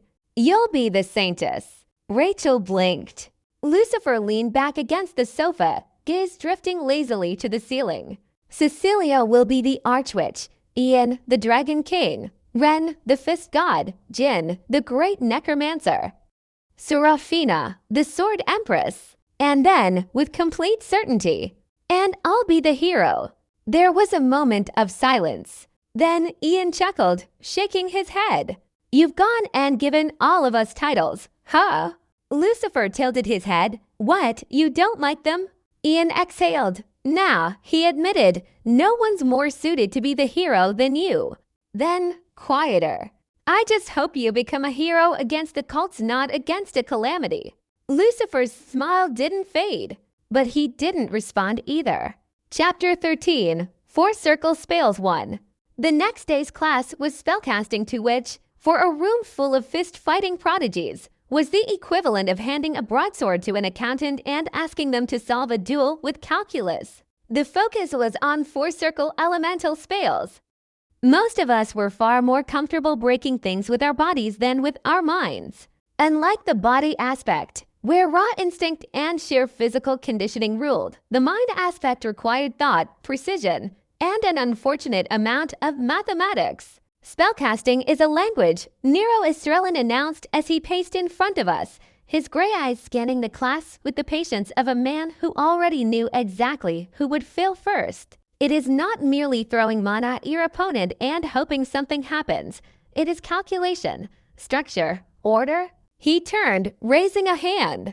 With barely a flick of his fingers, a glowing 4-circle sigil appeared before him, rotating lazily in the air, arcane glyphs shifting like pieces of an impossibly complex clock.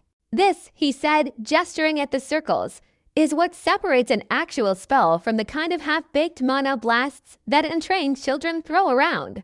The circle method was the backbone of all structured spellcasting. Each circle represented a layer of complexity, an additional component of control that enhanced the depth and precision of the spell. One circle spells were the most basic elemental manipulation, minor bursts of fire, lightning, ice, or whatever else your affinity dictated. Two circle spells allowed for directed control, changing a fireball's shape, guiding wind currents, stabilizing unstable elements. Three circle spells introduced multi-layered inputs, enabling spellcasters to combine properties and refine their casting speed. Four circle spells, Nero continued, letting the one floating in front of him hum with energy introduce the most crucial element of high-level spellcasting. He let the sentence hang in the air, waiting for someone to guess. Cecilia, who had been lounging at her desk like this was all beneath her, lifted a single, perfectly manicured finger. Compression.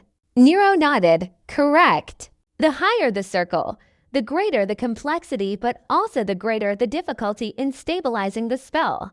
At 4 circles, the spell had multiple interacting equations requiring the caster to compress all of them into a singular controlled form before release. If done properly, the spell would be exponentially stronger. If done poorly, it would collapse, possibly in the caster's face, which would be tragic for your survival, Nero added, but highly educational for the rest of us. The class groaned. The basis of the circle method was mathematics. Mana input, spell coordinates, force calculations. All of it had to be measured, controlled, and balanced perfectly. But then, just as the logic of spellcasting began to sound nice and orderly, Nero made things worse. However, he continued, math alone is not enough. There was another factor, a slight but significant part of spellcasting that made everything horribly unpredictable. Mana is not just energy, Nero said, his voice calm but pointed. It is intent. It is will. He let the 4 circle spell in his hand change, the perfectly formed glyphs shifting, bending, reacting. Spells are affected by what the caster feels, because mana is, at its core, a force that responds to the individual. Which was why spellcasting wasn't just a mechanical equation, but also a product of imagination, conceptualization, and emotional resonance. This was why only living beings could hold and manipulate mana, because only living minds could give it meaning. Try forming a new 4 circle spell, Nero finally instructed, stepping back. Let's see how many of you collapse under the weight of your own incompetence. Another day, another impossible lesson. Learning a new spell wasn't easy, not by a long shot. Sure, spells weren't as instinctive as martial movements. They didn't rely on muscle memory or the innate reflexes drilled into a warrior's body, but that didn't mean they were simple. Spells were numbers, intent, and willpower all wrapped into one infuriatingly precise equation. Get a single calculation wrong, and instead of a flame lance, you got an underwhelming puff of warm air, or worse, an explosion to the face. And since we were silver rankers, 4 circle magic was the absolute limit of what we could cast. That didn't make it any less painful to learn. Nero assigned each of us a different spell. When he reached me, he handed me a set of notes with a title that immediately filled me with unease. Flame Lance. I skimmed through the details, feeling the weight of high-level spell theory settle uncomfortably on my shoulders. The spell required fire elemental mana particles to converge, shaping themselves into the form of a lance. But that wasn't the hard part. The hard part was the compression process. The fire mana didn't just take the shape of a lance, it transmuted its entire composition, altering to become something more than just raw fire. It became a weapon. A true, solid lance made of living flame. Nero, as always, watched us with mild amusement, like a scientist observing a group of test subjects attempting to solve a puzzle they were doomed to fail. Once you understand the underlying theory, creating your own spells, or rather, viscerally learning spells that already exist, becomes easy and possible, he said. Then, after a beat, he added, of course, This is only for those truly committed to the mind aspect. The implication was clear. If you weren't fully devoted to spellcasting, you would struggle a lot. And that struggle began right now. I took a deep breath, gathering my mana. The first step was aligning the 5 elemental particles, focusing them into the correct formation.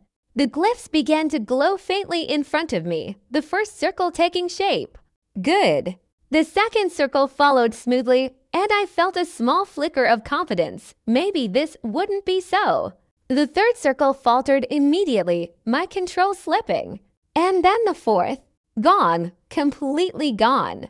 Instead of a flame lance, I got a pathetic spark of heat that fizzled out before it could even pretend to be useful. Nero sighed audibly. Predictable. I wasn't alone in my failure. Across the room, Seraphine's spell collapsed spectacularly, her water mana overloading and vanishing. Ian, ever the brute, was forcing mana into the circles like he was hammering a nail into the wrong wall, while Jin just stared at his half-formed glyphs like they had personally offended him. But there were 2 exceptions. Rachel's 4-circle glyph flickered, on the verge of stabilizing. Cecilia's, though slightly unstable, was almost complete. Nero stopped pacing, his gaze flicking toward them. Interesting, he muttered. At least 2 of you have some grasp on this concept. Cecilia smirked, looking entirely too pleased with herself. Rachel, as always, remained composed. The rest of us, well, I tried again, and failed again. Nero clasped his hands behind his back, his face betraying absolutely no surprise. As expected, he said, because of course he expected this. He gestured to Rachel and Cecilia. These 2 are the closest to success, but even they have not fully mastered the spell. Then his eyes swept over the rest of us, lingering on me for a fraction of a second longer than necessary. You will all have until the end of the month to succeed. He turned, walking toward the exit. The door slid shut behind him, leaving us to either succeed or fail. I exhaled slowly. 3 weeks. I had 3 days to master a spell that currently refused to exist in my hands. Chapter 14, Grade 5 Art. Thankfully, the next class was just theory, which, after nearly breaking my body and brain over spellcasting, felt like a welcome relief. Since I was primarily a body aspect user, but still wanted to keep my mind aspect classes, my schedule was balanced 3 days of aura mechanics, 2 days of spellcasting too. The rest, a collection of theory-based classes like world history, geography, and magical politics, all of which were fascinating in the way dry toast was fascinating. Once classes ended, I found myself hanging out with Rose again, an easy habit that had formed without much thought. The conversation was light, effortless, and for a brief moment, I almost forgot I had an absurd amount of training to do. Almost. By the time evening rolled around, I was already back in the training hall, alone with my thoughts and a near impossible workload ahead of me. I had too much to work on. First, I needed to increase my mana rank, the insane method of breaking my body over and over again to force my circuits to absorb and refine mana at natural speeds. Second, I needed to master the Tempest Dance technique, my new grade 5 sword art, the only real weapon skill I had that could keep me from being humiliated in a duel. Third, spellcasting. There wasn't enough time in the day to practice everything individually, which meant I had to be smarter about how I trained, or mechanics. I had to master whatever Nero taught within the class itself, no extra time spent outside of it. Which left me here. I pulled out the black box from my spatial ring and placed my hand against it, letting my mana signature activate the lock. The box pulsed with light, and in the next instant, knowledge flooded into my mind. I blinked, then blinked again. This is seriously amazing, I muttered. The Tempest Dance technique was beautiful, not just in the way it was structured, but in its entire philosophy. Most sword arts were about strength, speed, efficiency, but this was about momentum. Each movement built upon the last, compounding not just in speed but in power, like a storm gathering strength with every passing second. The longer the dance continued, the stronger the aura reinforcement on the blade would grow until every strike carried far more force than it should have. This wasn't about winning with a single, perfect strike. This was about setting the tempo, controlling the fight, weaving a rhythm of blows that would turn an opponent's own defenses against them. I grinned. This was it. This was a true grade 5 art. Time to make it mine. I took my stance, feeling the weight of the knowledge settling into my muscles, and began the first movement. It started simple. A step forward, blade slicing through the air in a smooth, unbroken arc. The technique wasn't about power yet, not immediately. It was about flow. My next step built on the first, momentum carrying me into the second strike before my muscles even finished the first motion. Faster, another step, a pivot, a swing. I felt it. Not just movement, but something clicking into place. The flow of aura around the blade, the way the technique fed into itself. Strike, build, strike, accelerate. The blade felt lighter now, not because I was moving slower, but because the technique was carrying itself forward. I kept going, faster, sharper, forcing my body to keep up with the rhythm. And then I made a mistake. Too fast. Too early. The moment my footing slipped, the entire sequence collapsed. My balance shifted wrong, my aura misaligned, and in an instant, the momentum that had been building perfectly snapped apart like a dropped plate. The blade jarred in my grip, the force of my own failed strike rebounding through my wrists. I exhaled slowly, stopping where I stood. All right, I muttered to myself. Got it? No rushing. Again. The second attempt was better. The third was smoother. The fifth had barely any errors. And by the 10th repetition, I could feel it. The beginning of mastery. Not perfection, not even close. But I could feel the storm beginning to build. As expected of a grade 5 art, this was going to take time. A lot of it. I scratched the back of my head, staring at the training dummy that had somehow survived my incompetence. To use an art in actual battle, I needed at least novice realm mastery. I was nowhere close, months away. But I still smiled. Because for the first time since arriving in this world, training felt good. There was something refreshing about it, about failing, adjusting, and gradually improving. Unlike spellcasting, where I had to wrestle with math, logic, and the sheer betrayal of my own brain, swordsmanship was direct, honest. If you got something wrong, the blade told you immediately. Still, plateauing was inevitable. I could feel my movements losing that sharpness, my form becoming less precise. That meant it was time to switch gears. I sheathed my blade and shifted my focus back to mana circuit training. I needed to reach mid-silver rank, so no shortcuts, no excuses.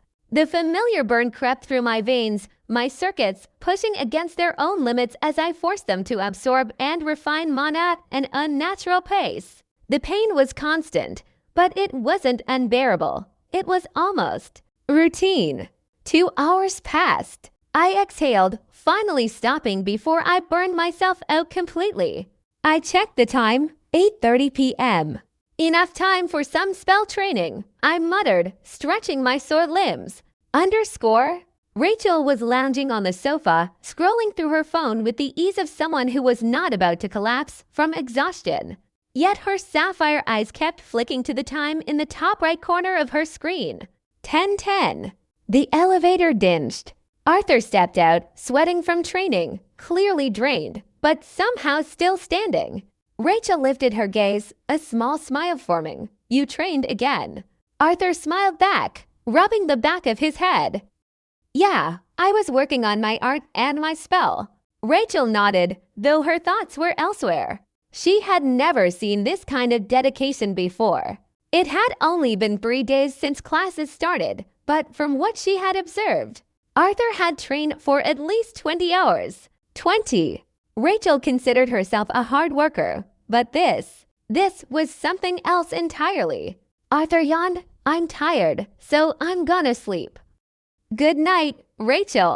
Good night, Arthur, she replied. She watched as he disappeared down the hall, then leaned back into the sofa, her mind still lingering on him. Why is he trying so hard? She understood that Classa was full of monsters, that the pressure must have been immense. But this was beyond pressure. This was obsession. Chapter 15. Four Circle Spells 2. Cecilia and Rachel succeeded. Well done, Nira said, offering the bare minimum amount of praise required by law. The two princesses, one with pristine elegance, the other with the smug satisfaction of someone who expected no less from herself, stood with their newly formed four-circle spells glowing faintly in their hands. The rest of us, not so much.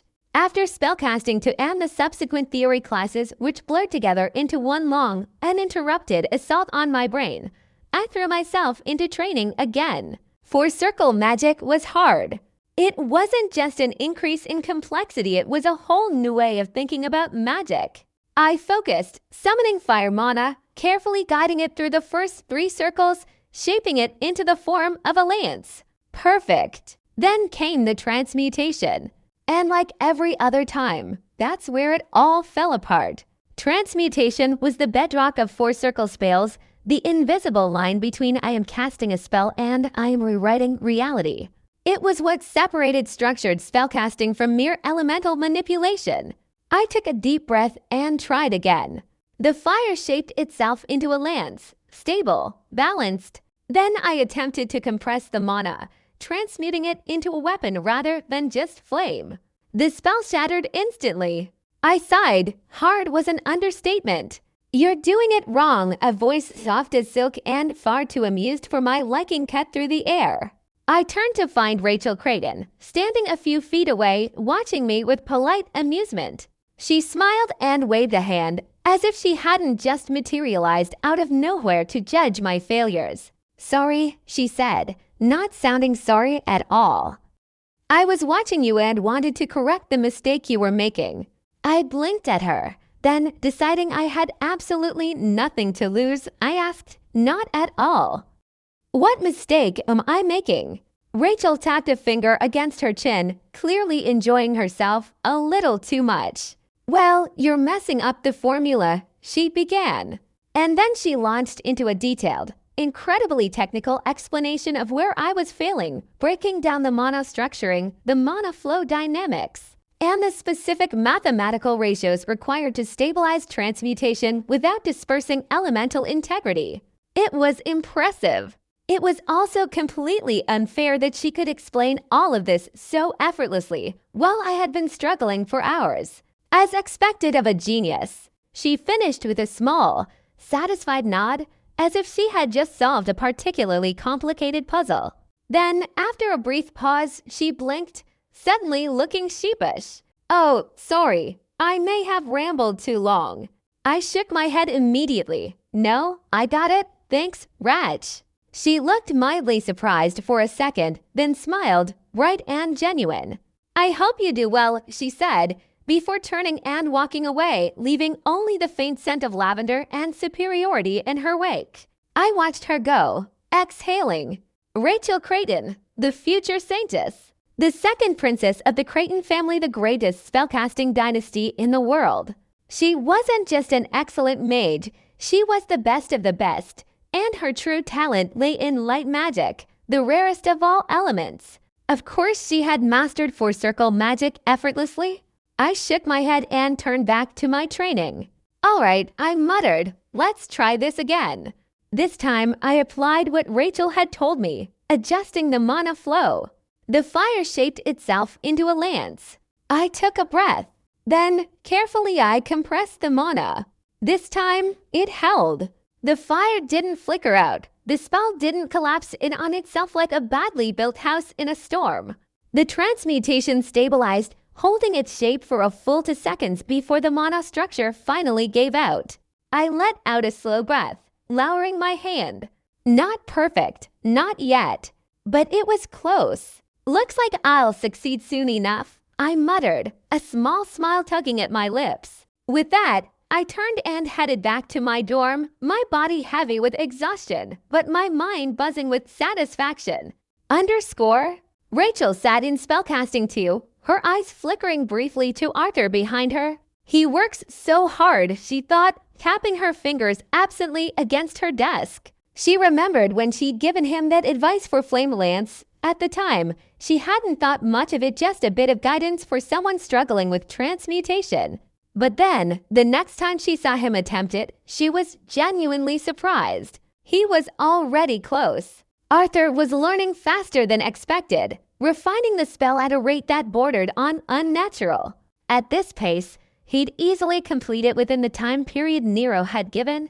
She wasn't sure if she was impressed or concerned. Cecilia, lounging next to her, seemed completely at ease, her crimson eyes scanning a floating spellbook as she idly played with strands of her dark red hair. "You're spacing out," Cecilia said, not even looking up. Rachel sighed, straightening in her seat, just thinking. Cecilia smirked about a certain commoner. Rachel rolled her eyes. "You're insufferable." Cecilia shrugged. "It's a gift." Ignoring her, Rachel focused back on her own training. She and Cecilia had moved on from basic four-circle spellcasting to something more advanced spell weaving, combining two different four-circle spells into a single cohesive structure. It was far more difficult than simply casting one spell, but Rachel was, as always, determined to master it. Cecilia. She was determined not to let Rachel be better than her. The air around them flickered with light magic and arcane sigils, their magic intertwining as they practiced, each trying to refine their control over complex multi-layered casting. It was delicate work. Precision was everything. And then, in the middle of her casting, Rachel felt it. A sudden shift in the mana around them. She turned, eyes narrowing slightly as she saw Arthur, standing at his training station, his hand extended, his eyes locked onto a glowing four-circle formation in front of him. The structure was stable. The fire flickered, twisted in, then sharpened. With a quiet hum, the fire transmuted, not raw flames, but something more. A spear of burning light, its form perfectly contained, perfectly controlled. Flame Lance, fully cast. Rachel exhaled slowly, a small smile forming. "Looks like we have a third," she murmured. Cecilia followed her gaze, raising an eyebrow as Arthur's spell held steady for several more seconds before he finally let it dissipate. "Not bad," she admitted. Arthur let out a breath, shaking out his arm. Rachel could already see it. The gap between him and the others was closing, faster than anyone had expected. Chapter 16, Dangerous Princess. I finally succeeded in casting Flame Lance, my own four-circle spell. It had taken far too long, but there it was, the proof of progress, floating in front of me in the form of a perfectly transmuted spear of fire. Rachel and Cecilia, of course, were already beyond this stage, working on spell weaving, layering multiple spells into one fluid motion like it was some casual party trick. And they weren't even using their mind aspect gifts, the very things that would have made their already ridiculous talent even more absurd. I sighed. I wasn't about to kid myself. There was no competing with them in spellcasting. That was simply reality. "Congratulations, Arthur," Nero said, his voice carrying an actual trace of praise, which, considering it was Nero, might as well have been a standing ovation. I thanked him, quietly wondering if this was his version of favoritism. With that, the class ended, followed by several hours of theory classes, which blurred together into one long, uninterrupted assault on my patience. After that, I headed to the coffee shop with Rose. Or at least, that was the plan. Unfortunately, plans had a way of falling apart when Cecilia Sleepmark was involved. I spotted her before she spotted me, which meant exactly nothing, because the moment her crimson eyes locked onto me, she grinned and started waving enthusiastically, as if we were lifelong best friends instead of two people who had barely spoken.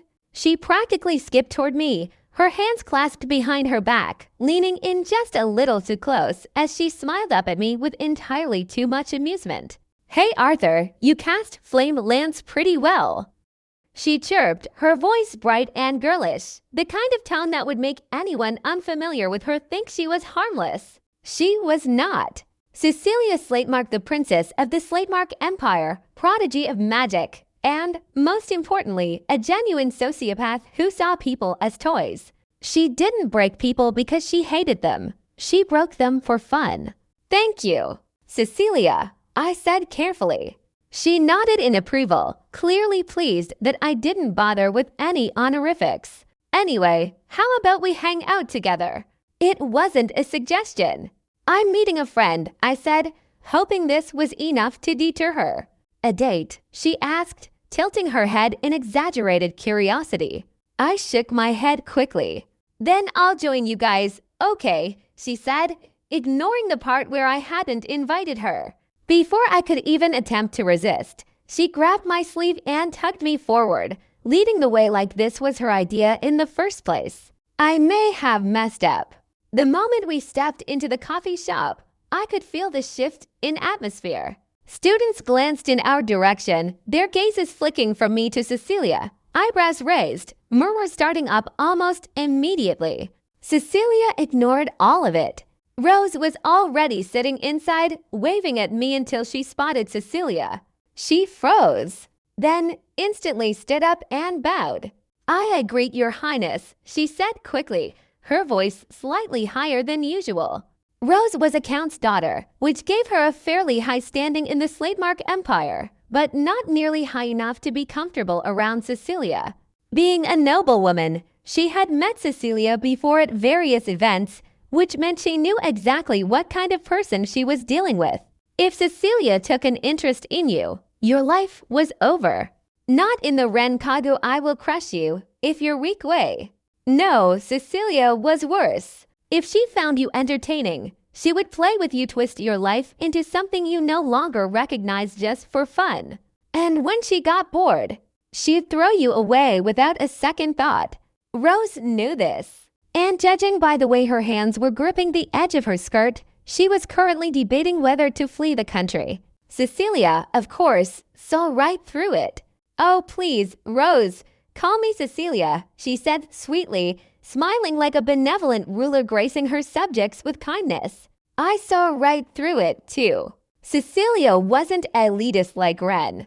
She didn't care about nobility or commoners. She cared about entertainment. And she loved abusing her status far more than Ren ever did. We ordered our coffee and began talking. To her credit, Cecilia Slatemark could hold a conversation effortlessly when she felt like it, the kind of person who could make you lower your guard with a few well-placed words and a smile that hid far too much amusement. And against my better judgment, I found myself relaxing. Then I heard it, a faint sound barely noticeable. I turned my head slightly. Cecilia tilted her head, smiling at me. I frowned. Had she moved? No, I was probably imagining things. I went back to the conversation. Then I heard it again. A shift in space, a presence just slightly closer than before. I turned again. She was definitely closer. No way. No, come on now. I'm imagining it. I forced myself to focus on the conversation, but out of the corner of my eye, I noticed something else. Rose was watching Cecilia. Not opally, she was being polite about it, making sure her attention was split just enough to avoid looking like she was outright staring. But she was definitely monitoring her movements the way a civilian monitors a wild animal that has wandered into their living room. I stayed focused on the conversation. And then I turned one more time and nearly yelped. Cecilia's face was right in front of mine. Too close, far, far too close. Wait, Cecilia, aren't you too close? I stammered, instinctively leaning back. She blinked innocently, sipping her coffee like she wasn't currently violating the unspoken human contract of personal space. I was always here. She smiled. It had all the grace of Rachel's saintly smile, but where Rachel's held warmth, Cecilia's held nothing but pure, devious amusement. Before I could react further, she shifted gears entirely, turning to Rose as if she hadn't just spent the last minute conducting an invasive social experiment. "Anyway, Rose," she said, her tone dripping with mock familiarity, "it's been some time since I last saw you. Rose froze mid-sip, like a small animal caught in the gaze of a very large, very hungry predator. Why yes, Cecilia, Rose managed, her voice just a touch too high, like someone who had just been informed they were the main course at a very exclusive banquet. I didn't come to many social events. It's a pity, Cecilia mused, stirring her coffee lazily, like she wasn't enjoying this far too much. You were quite interesting. I instantly saw Rose shrink in on herself, shoulders tightening, fingers gripping her cup like it was the only thing tethering her to reality. Something was off. I had assumed Rose's wariness was simply due to knowing what Cecilia was like, but this was more than that. Even for someone fully aware of Cecilia's true nature, this level of reaction seemed excessive. There was history here. Cecilia, of course, noticed my glance and did absolutely nothing to hide her amusement. Then, as if it were the most casual thing in the world, she turned to me. Anyway, Arthur Nightingale, she said smoothly, setting her empty cup down. I felt immediate danger. You're somewhat interesting as well. Somewhat. Which meant she hadn't decided whether I was worth breaking yet. She leaned forward slightly, her crimson eyes gleaming, her voice draped in silk and something just a little too sharp. A commoner in the most overpowered class of all time. And not just surviving but learning so fast, maybe ... She tapped her chin, tilting her head, even a genius. How? I did not like where this was going. I'm doing my best. I managed careful to keep my tone neutral. Cecilia just smiled. Then, in one fluid motion, she stood up, brushing imaginary dust from her uniform. I have to head back, she announced, stretching like a cat that had played with its food long enough. But this was a pleasant time. Her smile widened, almost too genuine to be real. See you later, Rose, Arthur. And with that, she turned and walked away, leaving behind only the lingering scent of amusement and potential future disaster. Chapter 17, Mid-Silver Rank. I had, somehow, caught Cecilia's interest. This was objectively bad news. Cecilia Slatemark wasn't just a prodigy or a noble princess, she was a genuine menace to society, someone who broke people for fun. Not out of hatred or spite, but because she found it entertaining. And now, she found me interesting, which meant I was one misstep away from becoming her next plaything. Avoiding her wasn't an option, and worrying about it wouldn't make me any less weak. I still had far too much work to do.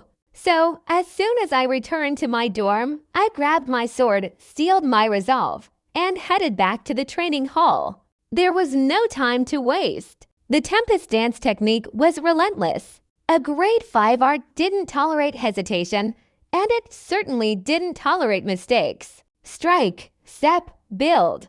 Each movement fed into the next, momentum compounding, or growing denser with every successive strike. The challenge wasn't just executing the steps correctly, it was about maintaining the rhythm, the flow, the storm building with each motion. I pushed forward, repeating the movements, feeling the subtle misalignments in my aura. At first, my movements were too stiff, my aura reinforcement too jagged, the transitions not as fluid as they should be. I gritted my teeth again.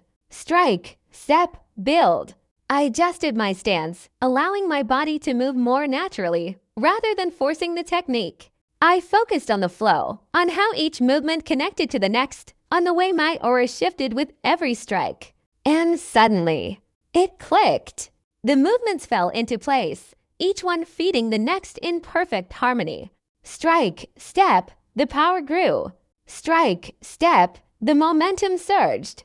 My aura flared, coiling around my blade like a living storm, compounding in strength, layering itself over each previous strike. I felt the difference instantly. The blade cut through the air smoother, faster, the weight of my aura pressing down on every swing, building with every completed motion. I exhaled sharply. Then, as if sensing the moment, something shifted inside me.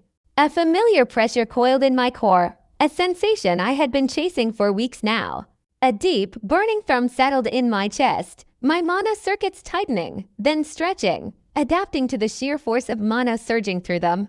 At first, it was just an ache, a dull sensation that had become almost familiar over the course of my training.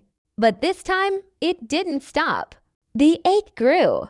The pressure inside me built not like a flood, but like a dam reaching its limit, straining, creaking, seconds away from breaking. I gritted my teeth, pushing my aura further, feeling it surge through my veins, burning away every weakness. My body screamed for relief, but I didn't stop. I couldn't stop. The pressure swelled, my circuits expanding, my core reaching out for something just beyond its grasp. And then, the threshold shattered. A rush of pure energy exploded through my body, a tidal wave of mana refining itself, reshaping the core within my sternum. My circuits burned white hot, but this time, it wasn't pain, it was growth. The mana inside me was smoother now, denser, stronger.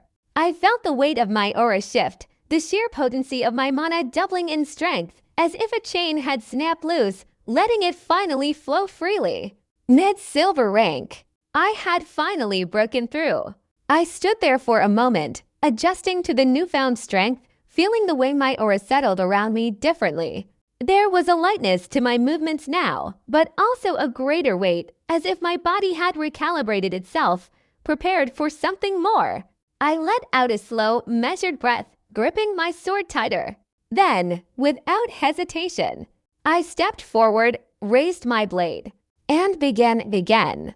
After I finished training, I headed back to the Ophelia dorms, exhaustion settling into my bones in the oddly satisfying way that only came after a productive session.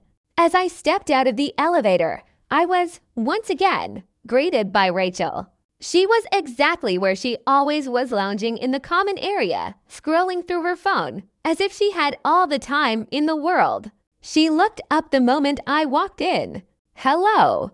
"Training again?" she asked, her voice light, amused, like she already knew the answer.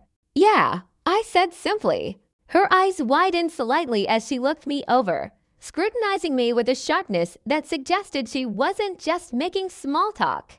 Then, just as quickly, her lips curved into a wider smile. "Congratulations on breaking through." I blinked. Well, that was fast. I hadn't expected to hide it, but I also hadn't expected her to notice immediately. "Thanks," I said, nodding as I continued toward my room. Rachel didn't say anything else, just watched me go, that same unreadable expression lingering on her face. As I reached my door, a thought settled in my mind. Rachel was always in the lounge when I returned. It wasn't strange after all. Plenty of students liked relaxing here before heading to their rooms, but consistently, every night. I shook my head. Unlike Cecilia, Rachel wasn't someone I needed to avoid. She was a kind person, genuinely so not a sociopath who broke people for entertainment. Of course, she still kept people at an arm's length, and there was a quiet sense of superiority about her, the kind that came naturally to people who had always been exceptional. But she wasn't like Cecilia. Rachel wouldn't play with me until she got bored, then throw me away. And so, I didn't mind her presence. I stepped inside my room, closing the door behind me with a quiet click. I was one step closer now. One step closer to catching up to Classa. Arthur had already been closer to mid-silver rank than I had initially thought, which was why I had been able to push through the breakthrough in just a few weeks. I scratched the back of my head, thinking back to my earlier miscalculation. I still wasn't fully used to this body. There were layers of strength I had yet to tap into, instincts that were buried beneath the unfamiliarity of being someone else. But with this progress, reaching high silver rank was just a matter of time. I had a deadline now. Winter break. By then, I needed to erase this disadvantage completely. Of course, the training method never got easier. The pain never lessened, but it was effective. And that was enough. Chapter 18, Prelude to Freshman Ball 1. The academy was buzzing. Every hallway, every lounge, every common area was filled with chattering students, all focused on one thing. The freshman ball. As the name suggested, it was a grand event for all first-year students of Mythos Academy. A night of elegance, formality, and carefully practiced social maneuvering. For most students, it was a familiar affair. The vast majority came from noble backgrounds, raised in ballrooms and banquets, schooled in etiquette and social graces as naturally as breathing. For them, this was just another night. For me, it was entirely uncharted territory. Even in Arthur's memories, there had been no grand ball, no elegant dances under chandelier-lit ceilings. The reason was simple. Arthur's father was a knight captain, not a noble.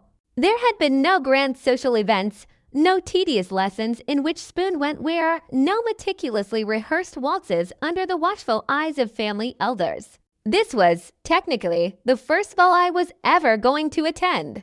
And as one would expect from such an event, I needed a date. There was just one problem.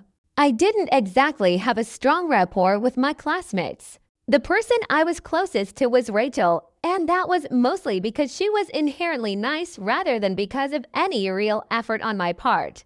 Ian and Lucifer. I could talk to them, but we weren't close. Cecilia. Absolutely not. Ren? Even worse. That left me with one reasonable option, Rose.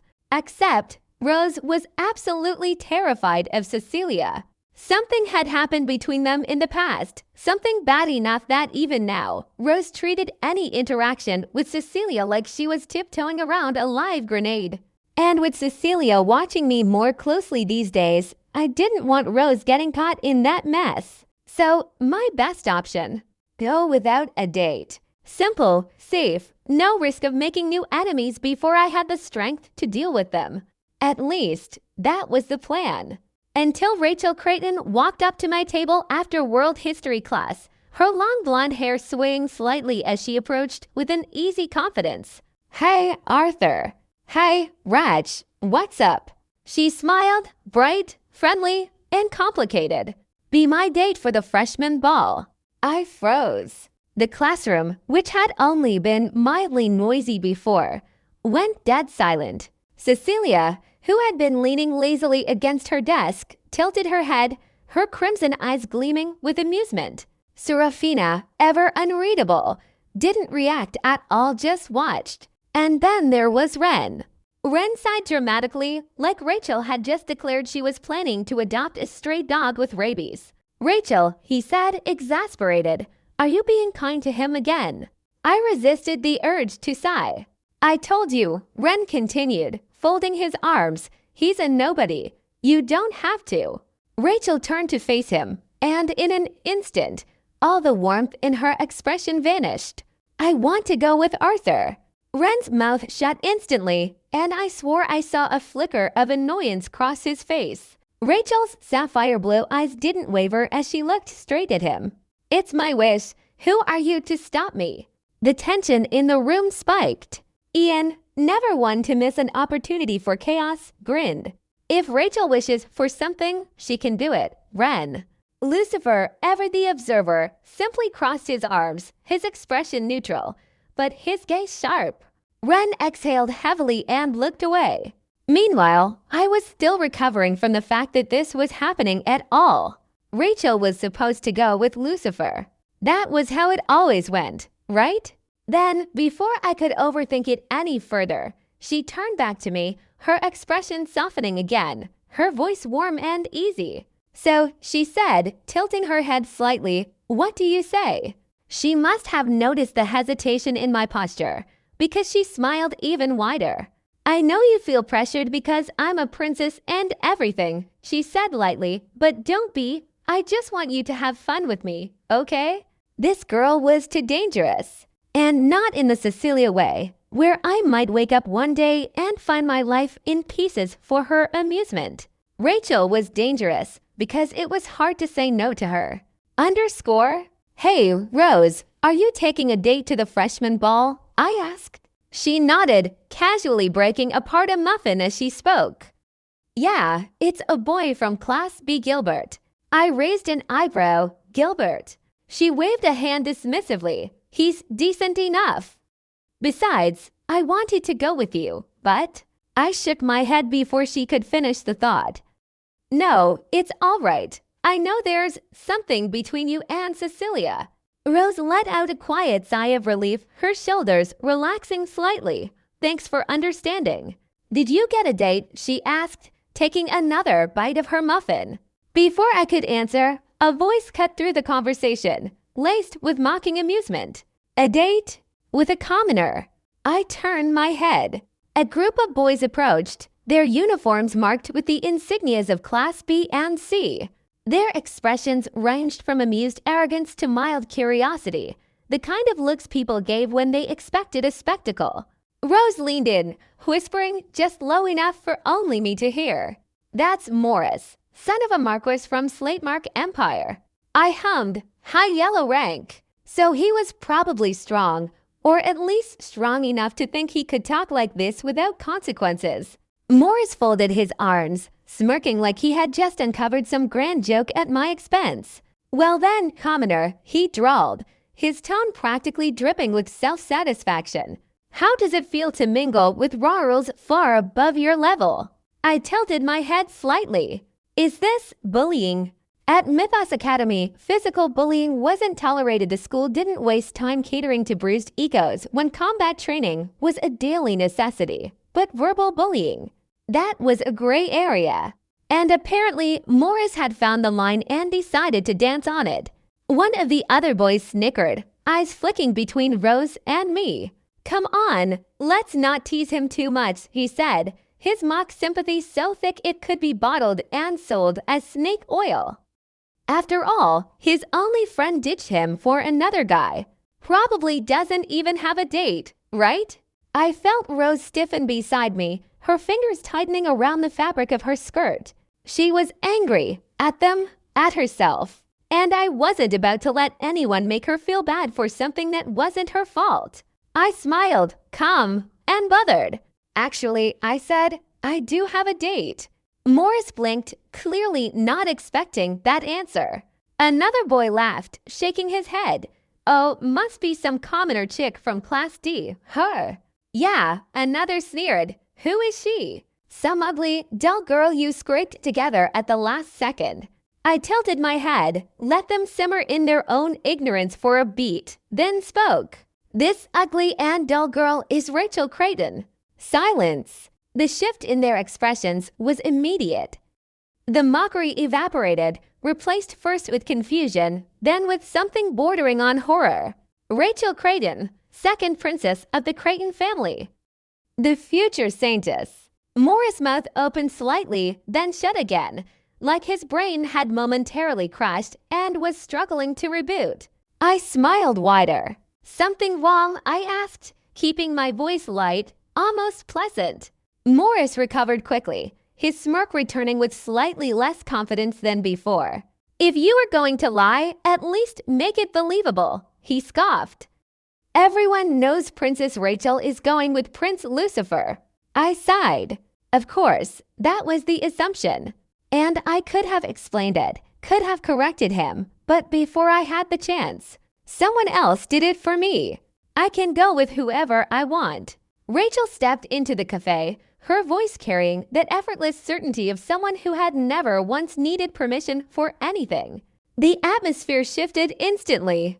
Morris froze, his group falling silent as Rachel brushed past them without so much as a glance, her attention fully on me. Arthur, we need to go, you know? I blinked. Go where? Do we have to? I asked, half expecting her to change the subject entirely. She nodded. You need to buy a suit and a tie so you can match me. Then, without missing a beat, she smiled, completely ignoring the utter destruction of Morris' dignity happening in real time. So let's go.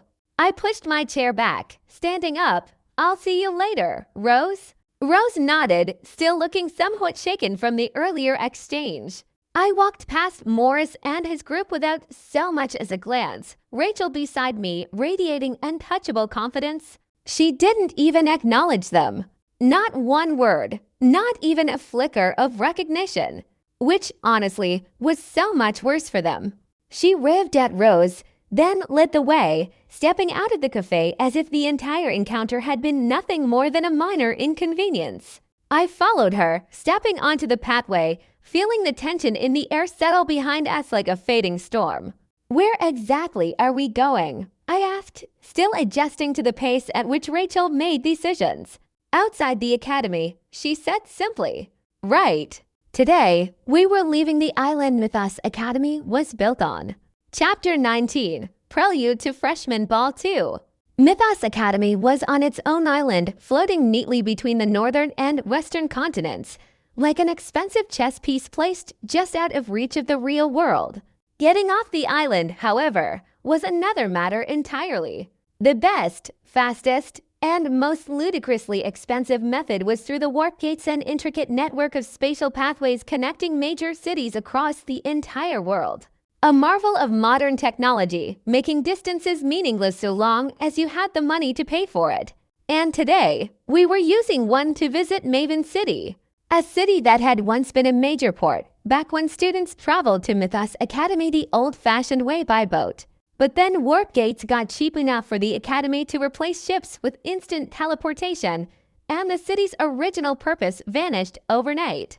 Except it didn't, because Maven City adapted. It became a student haven, a place where the brightest and most stressed-out minds of Mythos Academy could find something even more valuable than education: recreation. Sure, the Academy had plenty of entertainment facilities, but it was still the Academy monitored, structured, controlled, no mischief allowed. Maven City, on the other hand, a completely different world. Shops lined the streets, catering to everything a student might need or want. Restaurants, gaming centers, even old-fashioned libraries for those brave enough to admit they still liked paper books. It was where students came to unwind, disappear, and pretend, just for a little while, that they weren't training to become world-class powerhouses. And this was where Rachel and I were headed for something slightly less exciting than rebellion, but apparently just as important. We needed formal wear, a tailored suit for me, and a custom dress for Rachel. The world was far too high-tech, I decided, as the warp gate flared to life around us, and in the blink of an eye, we stepped into Maven City. Rachel looked around with familiarity, adjusting her uniform slightly as we took in the buzzing streets. "Let's explore the city too after we get our measurements taken," she suggested. I nodded. It wasn't a bad idea. We were both still in our uniforms, which was drawing stares not unusual, considering Mythos Academy students stood out no matter where they went. But Rachel was a celebrity. Her face was everywhere: social media, Academy news, the occasional magazine cover featuring young geniuses to watch. To the average person, seeing her walking casually down the street was like watching a legend step out of a history book. And yet nobody swarmed us. Of course, Rachel was also a princess, a living, breathing, walking headline with a name that carried enough weight to reroute political conversations. But it wasn't her royal blood that gave us this much freedom to move around Maven City unbothered. It was the uniform. The deep gold trim of Classa, the unmistakable crest of Mythos Academy. They were more than just fabric and embroidery. They were a warning. Because even if someone didn't recognize Rachel Craydon, they recognized what it meant to be a Mythos Academy student. It meant power. It meant that the wrong word, the wrong gesture, could result in something far worse than embarrassment, humiliation at the hands of someone who was leagues beyond them.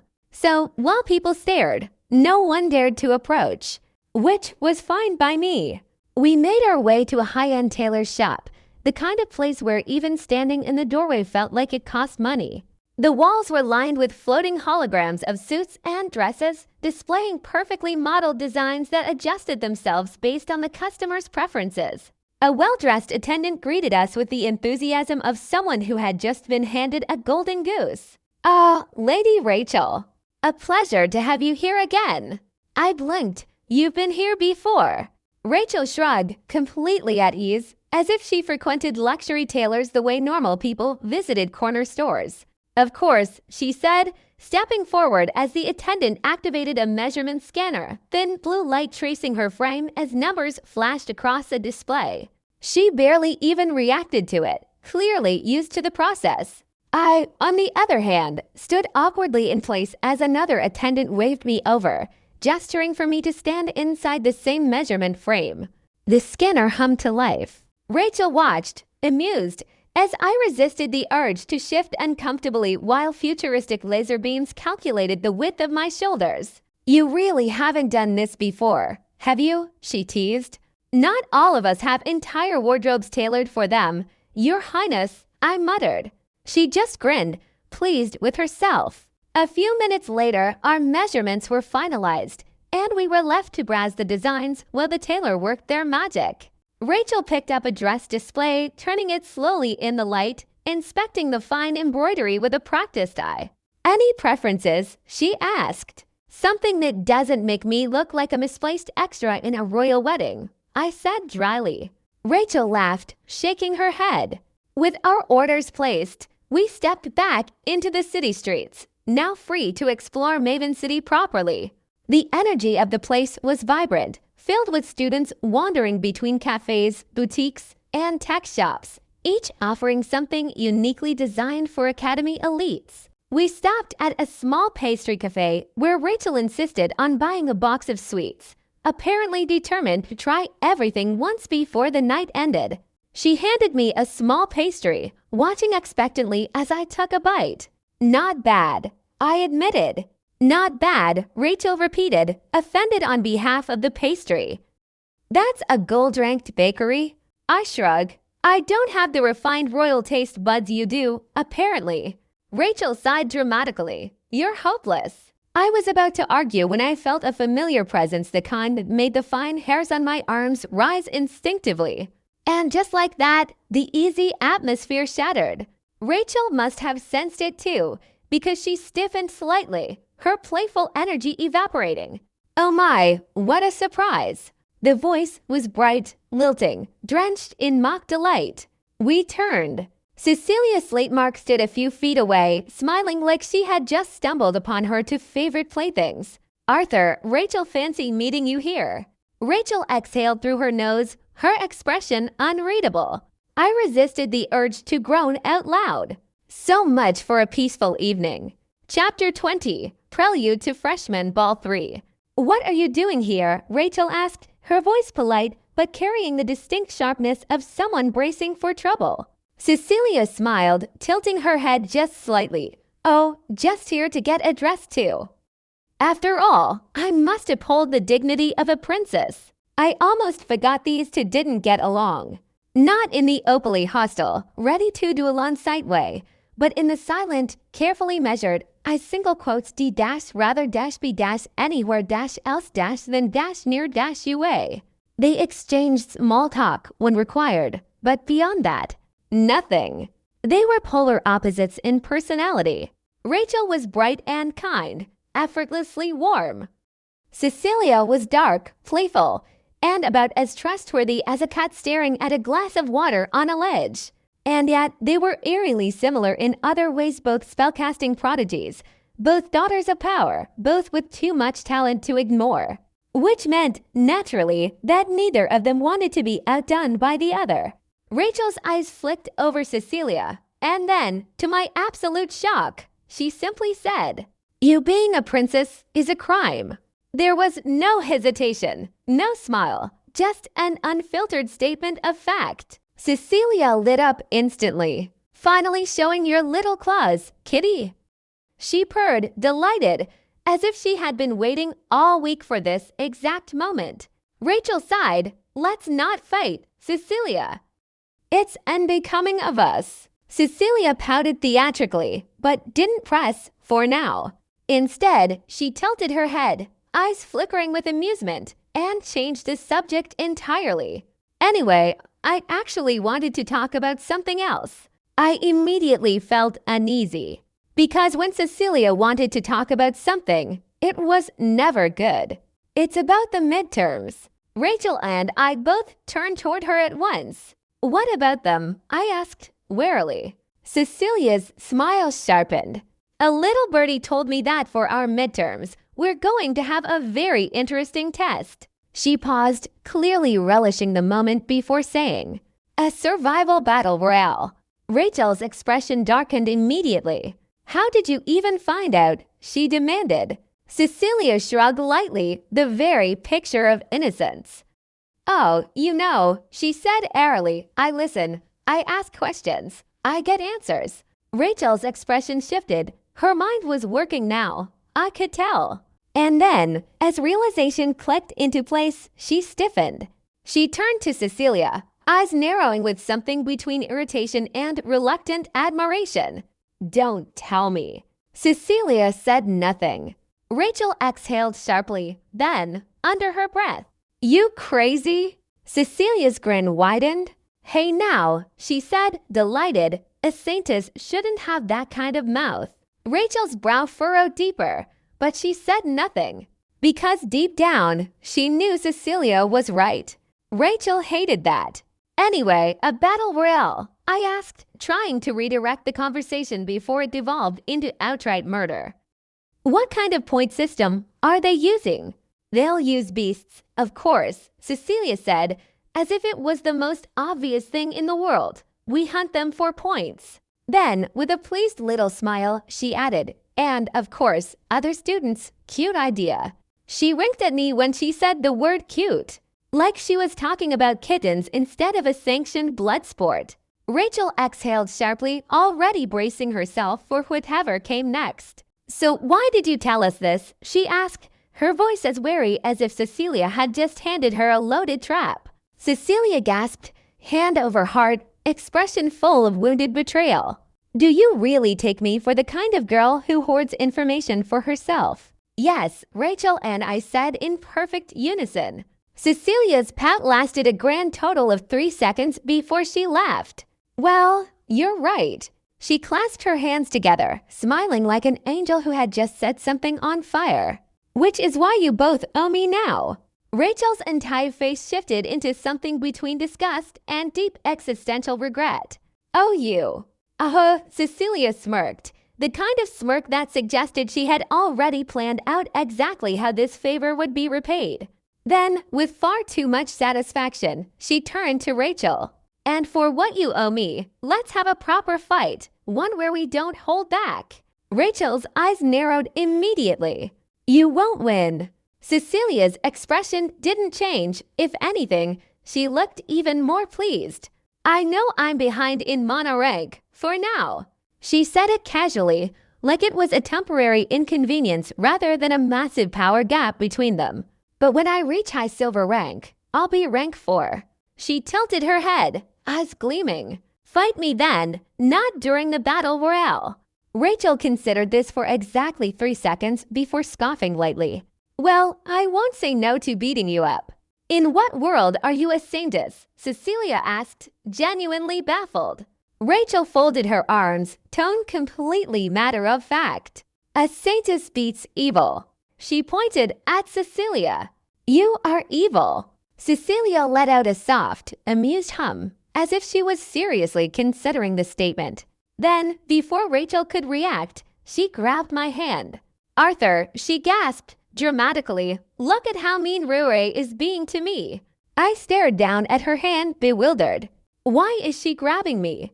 Rachel's shoulders twitched. For the first time in the entire conversation, she actually looked visibly rattled. Her eyes darkened, something dangerous flashing across her face. Why you? She stammered. What did you just call me? Cecilia tilted her head innocently. Ray. Rachel twitched again. It's a much cuter nickname than Ratch, don't you think? Cecilia continued, her voice pure, unfiltered amusement. Rachel shuddered violently, like she had just been physically assaulted by the mere existence of those syllables. Never, ever utter that from your mouth again. Cecilia just smiled wider, because of course she did. You can call me Chechi too, she urged, her tone far too encouraging for my comfort. And you, Art. I blinked. Art. It's cuter than Arthur. She shrugged, as if this was a well-established fact and not something she had just made up for the sole purpose of annoying Rachel. Rachel's jaw tightened slightly, but she said nothing. Cecilia grinned. Anyway, Ray.